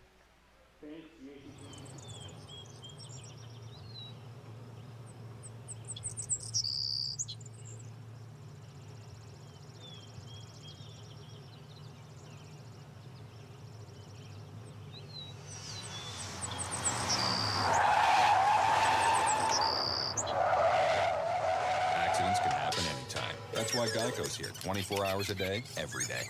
Geico. 15 minutes could save you 15% or more on car insurance. Pay my bill. Your account is already paid in full. Oh, well, in that case, back to vacation mode.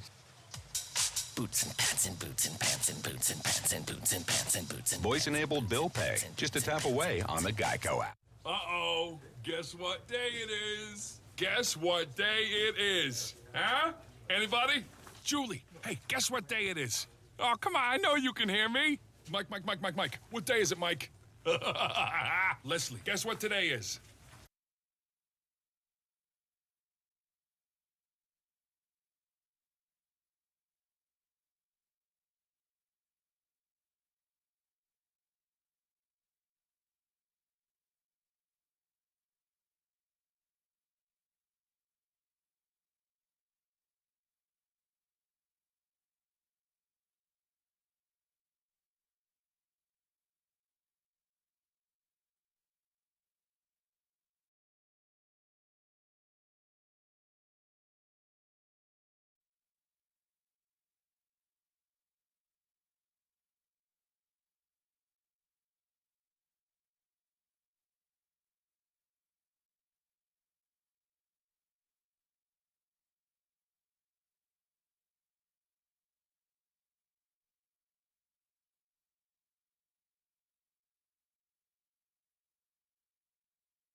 into a save opportunity for Chacon.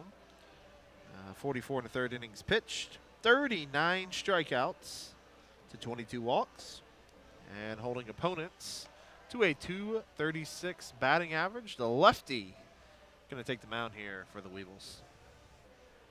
And just to underscore, what a terrific performance from Huckabee, the junior, coming in here.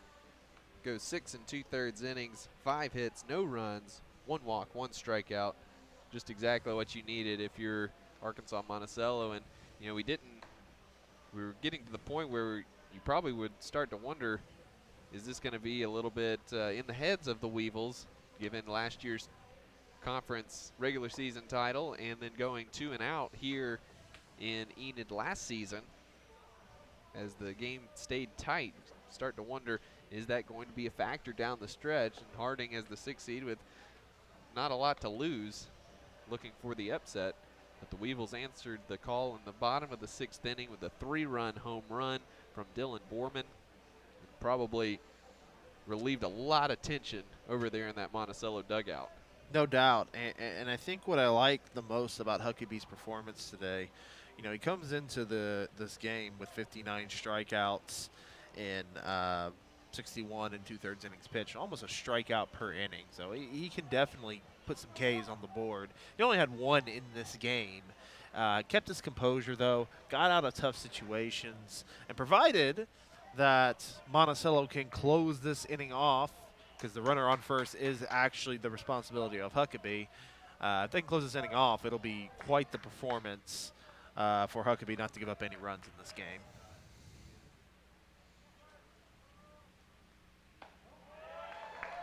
And a good decision here from John Harvey with the lefty-on-lefty matchup here with Chacon and Ferdig. First pitch strike there from Chacon.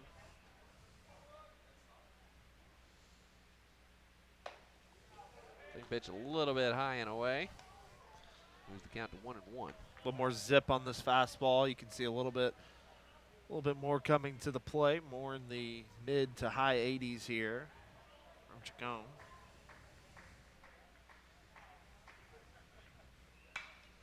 Ferdig sprays that one foul down the left field line and out of the park.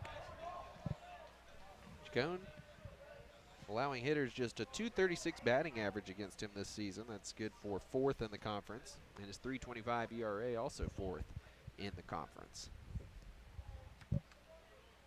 Chance to end this inning here.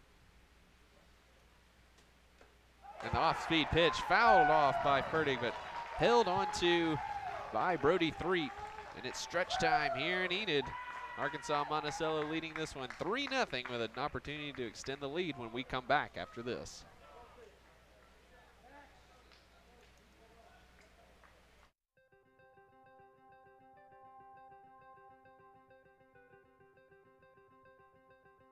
Character, culture, and Christ have been the motto for Southern Nazarene University for many, many years. When I came as president, I was really curious about those words and really curious to dig into the archives. In fact, a conversation on campus one day with a visitor to our campus who asked that same question: what does character, culture, and Christ mean today?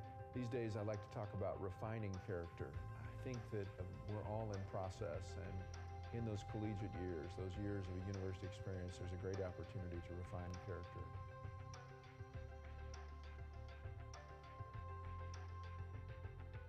Why be a ranger? At Northwestern, with small classes, you can be seen. With over 40 programs from business to nursing, you can be career-driven. With a campus home away from home, you can be independent. With over half our students graduating without student loans, you can be debt-free. And with a mosaic of cultures, you can be you. Northwestern, success lives here.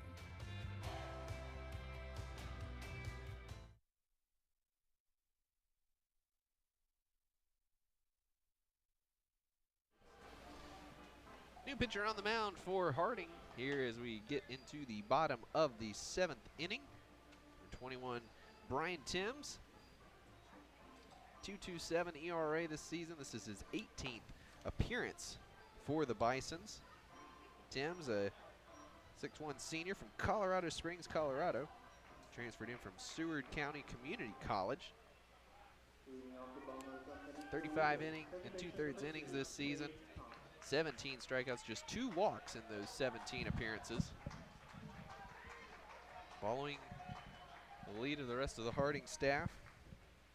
They don't give up free passes. First pitch on the outside corner to Cade Thompson for a strike. And as we close the book on Tanner Smith, he is in line for the loss as of now. 6 innings pitched, 9 hits allowed, 3 earned runs, 3 strikeouts, and a walk on the day. Really did a terrific job. It just all kind of unraveled a little bit for him in that 6th inning. 1-1 the count to Cade Thompson. Pops one up to shallow center field. Ben Bross is there, and he makes the catch for the first out of the inning. Again, with Tanner Smith, like you were saying, just a terrific outing through 5 2/3 innings. And then with one swing of the bat, it all seemed like, not necessarily for naught, of course, but sure. You know, if you lose this game, certainly you look back on the opportunities Harding had in the first 5 innings, put runs on the board. Absolutely. And you know, we kind of talked about with his ERA and how well he's pitched, how he has a 5-6 record, and this is how sometimes it can play out for you. And unfortunately, he is in line for the loss. If you're Harding here, though, the biggest thing you have to try and do is keep it a 3-0 game.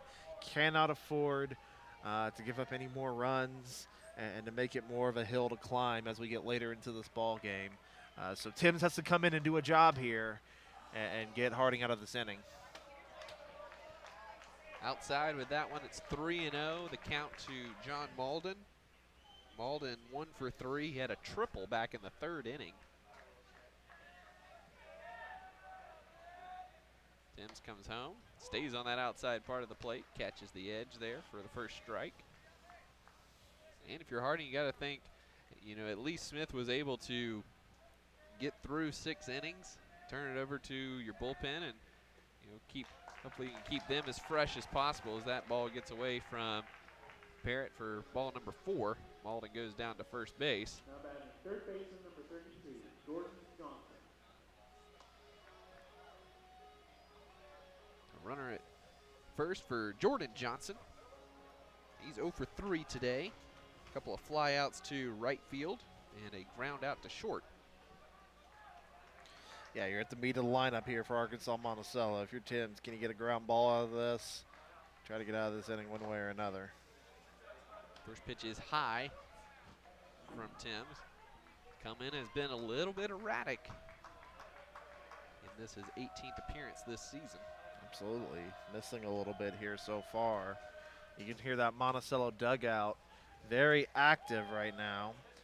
And Timms, that was only his 3rd walk of the season. This is not a guy who walks a lot of batters. For him to be a little bit off is very, very unlike him from a control standpoint as the count's 2-0. Johnson skies that one to right field. Our friend Jack Thomas is there, and he puts that one away. Again. For his 6th put out of the afternoon. Now 2 outs for the Weevils, and Caleb Warden coming to the plate. 2, 3 flyouts. To be a little bit off is very, very unlike Jordan Johnson today. Back-to-back innings as well.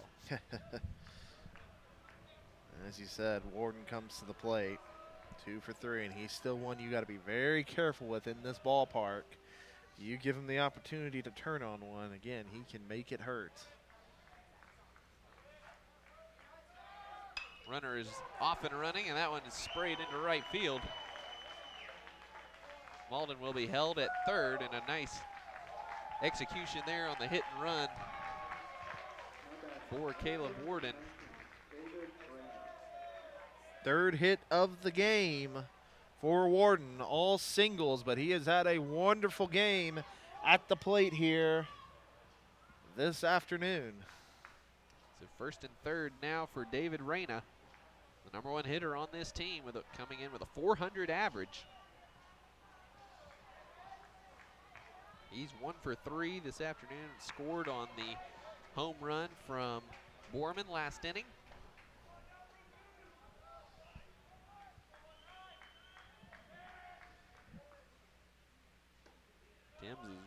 wide once again. Really trying to paint that outside part of the plate, but not able to find that corner so far. He's really been a little off here, but with one more out, he can get out of this inning. Harding desperately needs it. That one is right into center field from Reyna, and that will score Malden.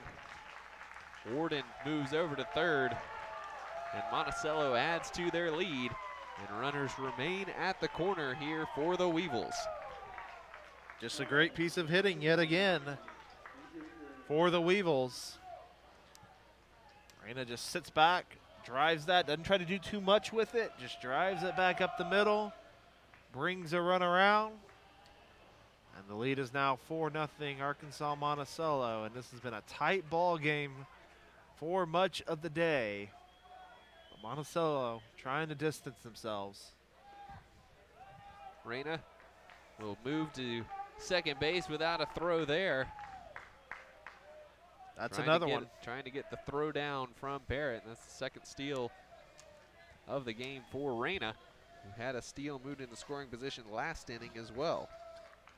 Well, now this is big trouble. Now UAM can make this, put a lot more distance between themselves and Harding. And remember, Guerrero came to the plate, drew a walk, and the man on deck was the one who put Arkansas-Monticello in the lead, in Dylan Borman.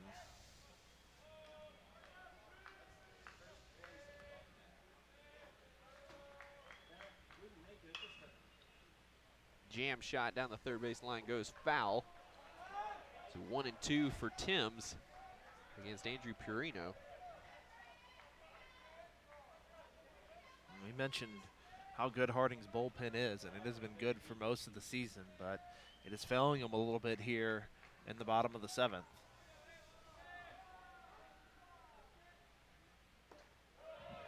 Low and away there, evens the count at 2-2. And second and third for Monticello with 2 outs. Yeah, for Timms, excuse me, Luke, that was a nice breaking ball, and it was a good job by Perino to hold back. He really had that breaking ball tailing away out of the zone, and Perino just held up.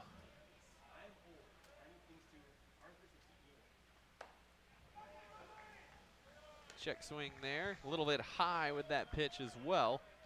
The count moves full at 3-2. Huge pitch here for Timms with the hero of the day so far, Dylan Borman, in the on-deck circle.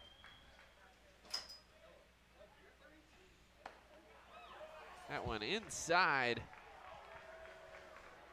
Purino will take his base to load him up with 2 outs, and Dylan Borman, who had the 3-run homer last inning, back for more. Yep, Borman, another opportunity.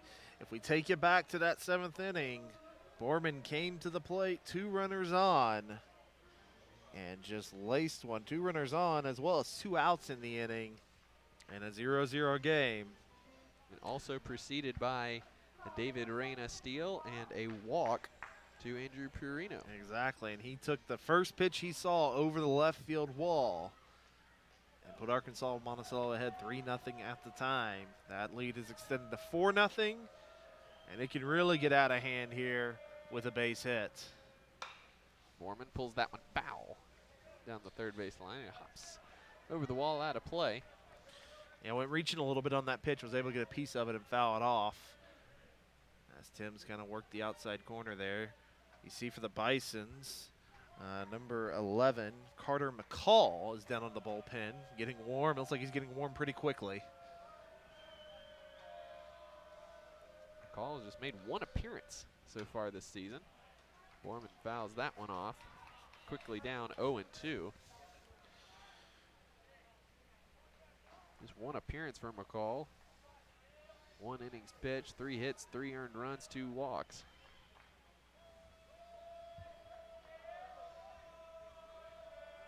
But right now it's Brian Timms with the bases loaded, 2 strikes, 2 outs. Another one foul down the third base line for Dylan Borman. We'll keep it here at 0-2.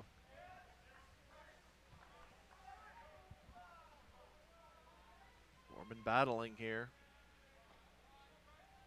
Just fouling off everything Timms is throwing at him.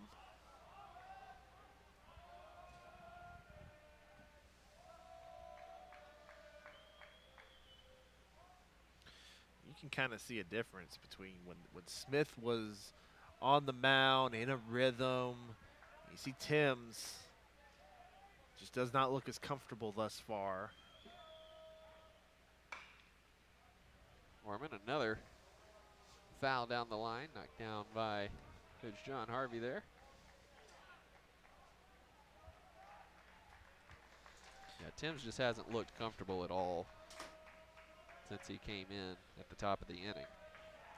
This is a big moment in this game. If Harding wants really any shot, they've got to get out of this jam right here. Or as we said, one gap here for Arkansas-Monticello. The game may become out of reach. Deals. That's going to be a strikeout. Huge. Dylan Borman. And that will end the threat. Just one run across for Monticello, and they leave the bases loaded. Pair of hits for Monticello there in that frame, but Timms ultimately gets the job done in limiting the damage. Keeping this a little bit in reach for the Bisons here with the top of the lineup coming up here in the top half of the 8th inning. Well, it definitely gives them a chance. And what I like that Timms did there, you know, he had an 0-2 count, and Borman just kind of kept fouling away. And Timms, I think, almost just decided, you know what, I'm just going to put one in the dirt, basically, and just see if he'll go after it, and he did. And that's smart pitching there by Timms, whereas for Borman, you got to be a little more patient there in that situation and know that you were probably going to get, you don't even want to call it a waste pitch because it was a good pitch in that situation, but you know you got to kind of lay off something like that in that situation. So that's a big moment there for Timms, not having his best outing that inning. See the Southern Arkansas squad out there just beyond the right field wall. They will take on Oklahoma Baptist in our second game. You see some of the Bison back there getting warmed up for that 3:30 start. Southern Arkansas, the 2 seed, and OBU, the 5 seed here in Enid. And then again tonight, 7 o'clock, Arkansas Tech will take on Southwestern in the final game of this first day. We'll go through Tuesday here in Enid.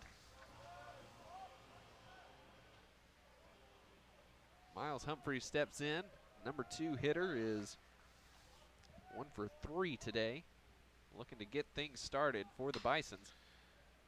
Sharply hit right at Borman, and he fumbles that one away. And that's going to be an error on Dylan Borman. Well, you'll take him any way you can get him if you're Harding, and that's the start you want. I was going to say, you don't necessarily have to get all 4 runs this inning, though that would be nice, but you definitely have to get probably at least half of it right here just to get something started. And, you know, you wonder if Arkansas-Monticello's pitching can hold up here. Vandover skies that one in the gap, but center fielder Grant Shepard is over and makes the catch for the first out of the inning. I was going to say, Arkansas-Monticello, for as good as they've been as a team, 31-12 this season, a top 25 team, they do not have a shutout this year. And this could be their first one if they can hold on and get these final 5 outs. I would not have guessed that. No, not at all. It's one of those statistical oddities. Baseball is weird sometimes. Shortstop Connor Kelly up now. 0 for 3 today.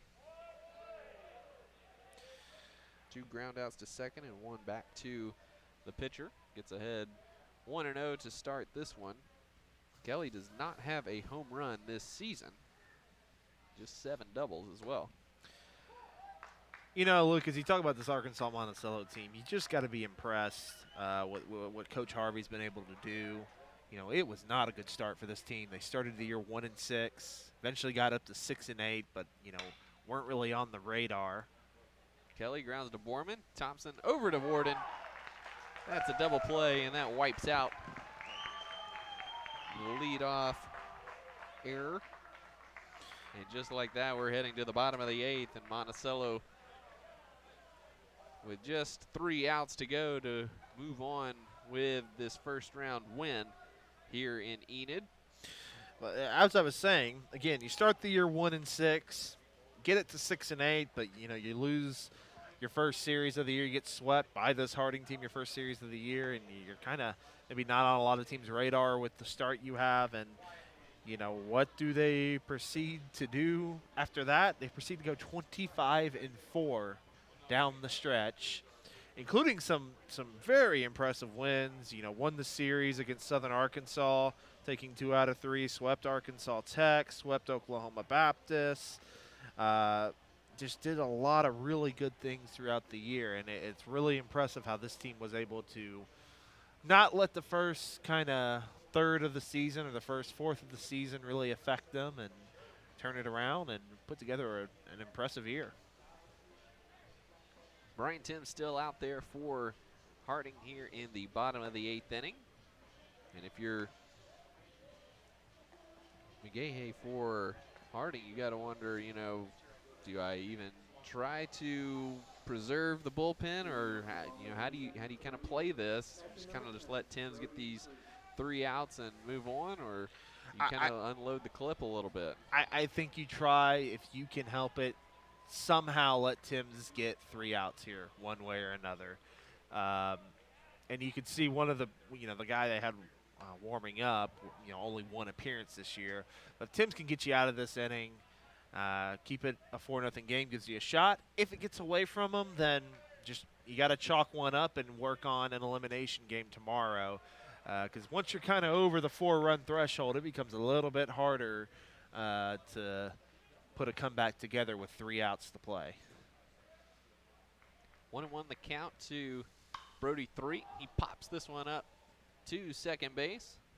Vandover is there, out into the outfield grass, and puts that away for out number 1.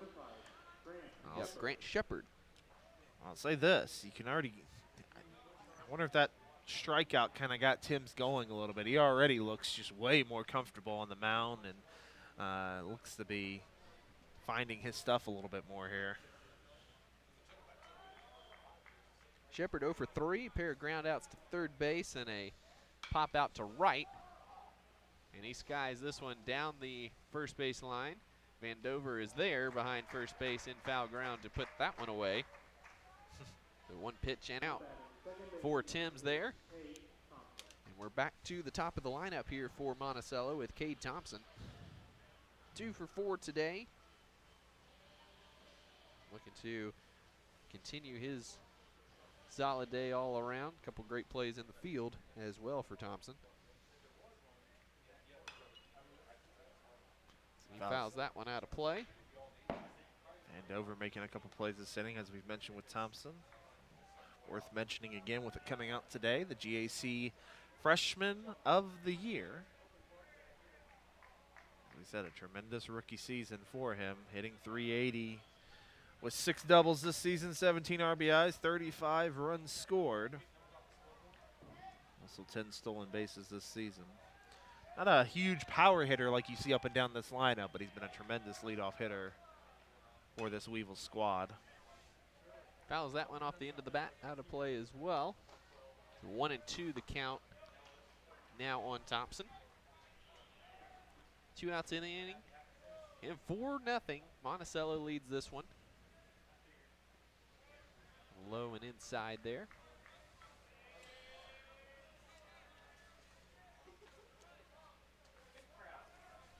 Luke, as you were saying, if this result holds, Monticello will be moving on tomorrow to play at 4 p.m.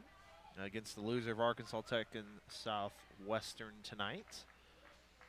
Whereas Harding will move into that early game at 12:30, where they will take on the loser Southern Arkansas and Oklahoma Baptist.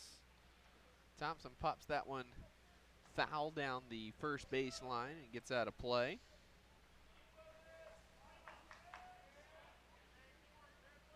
said, this is a 4-day event, so settle in here for the GAC Baseball Championship. This is day 1. We'll go all the way through Tuesday. Thompson smacks that one right up the middle. His 3rd hit of the afternoon. Well, just adding more merit to the awards he's received today. He was actually a 2nd-team selection on the All-GAC team while getting Freshman of the Year, but what a day for the freshman here this afternoon. Brings up John Malden. Malden tripled back in the 3rd and then walked and scored last inning. Waves at that off-speed pitch there.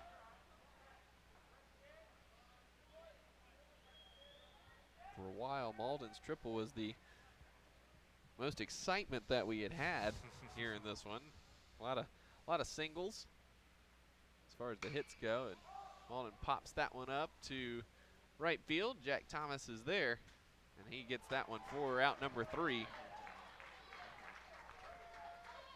Harding down to their last 3 outs. Here is O'Connie comes back out. Yeah, and I'd imagine probably some other players on the Central team have taken that girl in. And Yeah. treated her like a sister. Exactly. I mean, you can't help. I've volunteered some Special Olympic events, the swimming championships they have and everything, and you just can't help get emotional and cheer them on and just see their reaction when they finish and get their ribbons and medals and everything. My wife's a special education teacher, and it's, it takes a special person to do that, and she gets attached to them because she has them for 4 or 5 years. Then she helps walk them across the stage when it's graduation time, and she gets very emotional because basically she calls them her babies and is sending them off, preparing them for life after high school and preparing them for life period. A lot of them will go on and work places. We met one of them was a busboy, work at different restaurants and stuff like that. You'll run into them every now and then, and they just enjoy it. Delivery called strike 3 on Michaela Wallace. Nice pitch by Henry. Just froze Wallace. Ivy Amador now, the junior, hitting .288. 25 runs batted in, 5 doubles, 5 home runs, no triples. Stands in with 2 outs, bases empty. And J.C. Henry taking her time there before taking on Amador here. That one's up high for a ball, 1-0. Well, she goes through the same routine. Go back. It's a routine, yeah. It's a routine.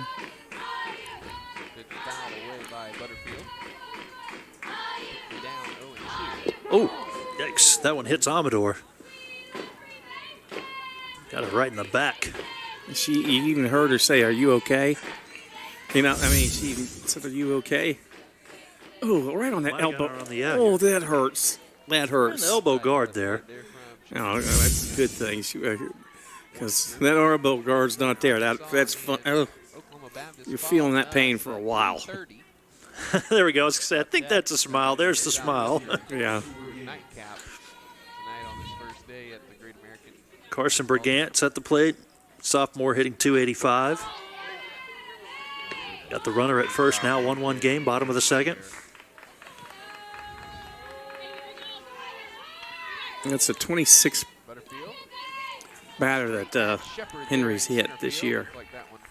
That one swung on and missed. Oh, runner falls down at first. Got her out. That will end the inning. Heads up play by the catcher Crawford. Gunned her down. Yeah. Towards second, then slid on the wet turf there. And so that will end the inning, and we played 2. It's a 1-1 game. Back in a moment on the GAC Sports Network.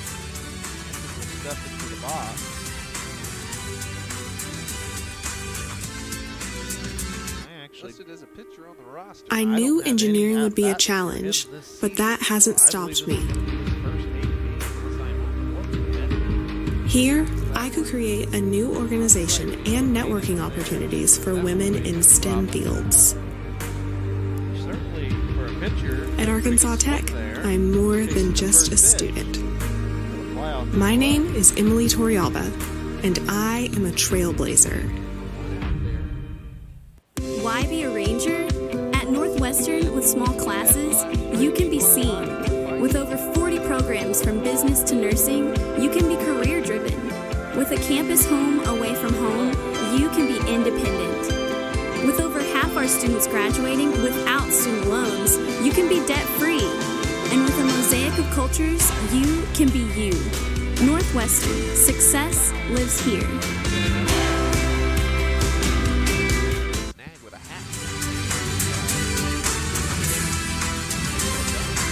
Welcome back to the Tiger Athletic Complex, Bentonville, Arkansas. Michael Westbrook along with Troy Mitchell. A couple of other important folks in the booth here with us. Scott Keedy, Jacob Humphrey. How about that? The gang's all here. Yeah, told you. The star cast around me here today. Bring out the party favors. Maybe a little sunshine would be nice, but yeah, still cloudy out there. No rain, that's the good news. Tournament that was supposed to start on Wednesday. And I think today is Saturday. Yeah, this was supposed to be the final. We are in the quarterfinal game right now, but we're supposed to be playing the final right now. Yeah, we will have the two semifinals later tonight, one championship game tomorrow. So it's 1-1 in the third. And Brisha Crawford is the catcher and batting here for East Central. Hilton and Henry will follow, 2, 3, 4 in the order.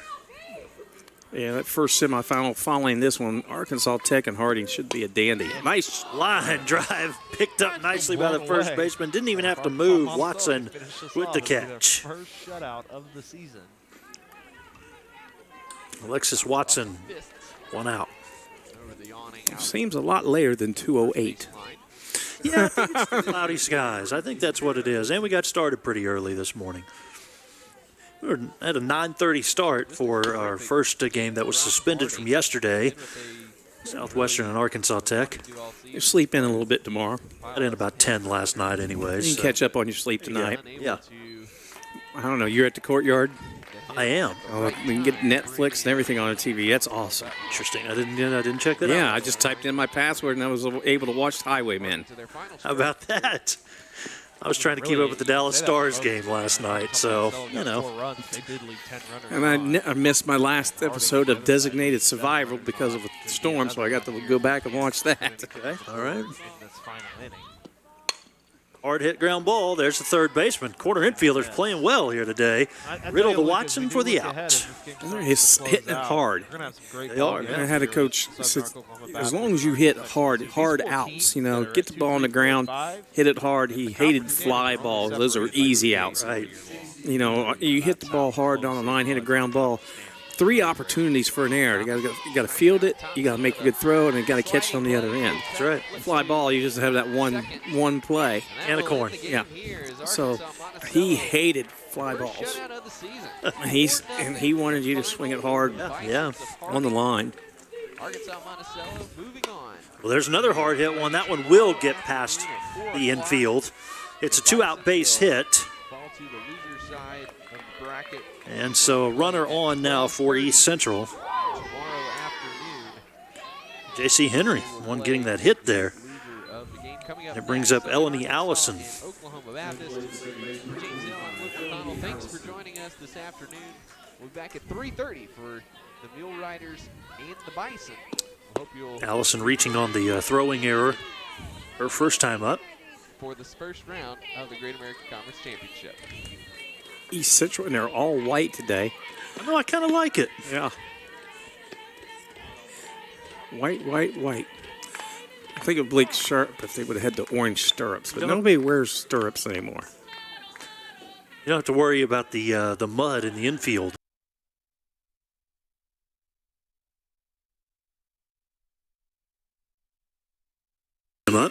For this first round of the Great American Conference Championship.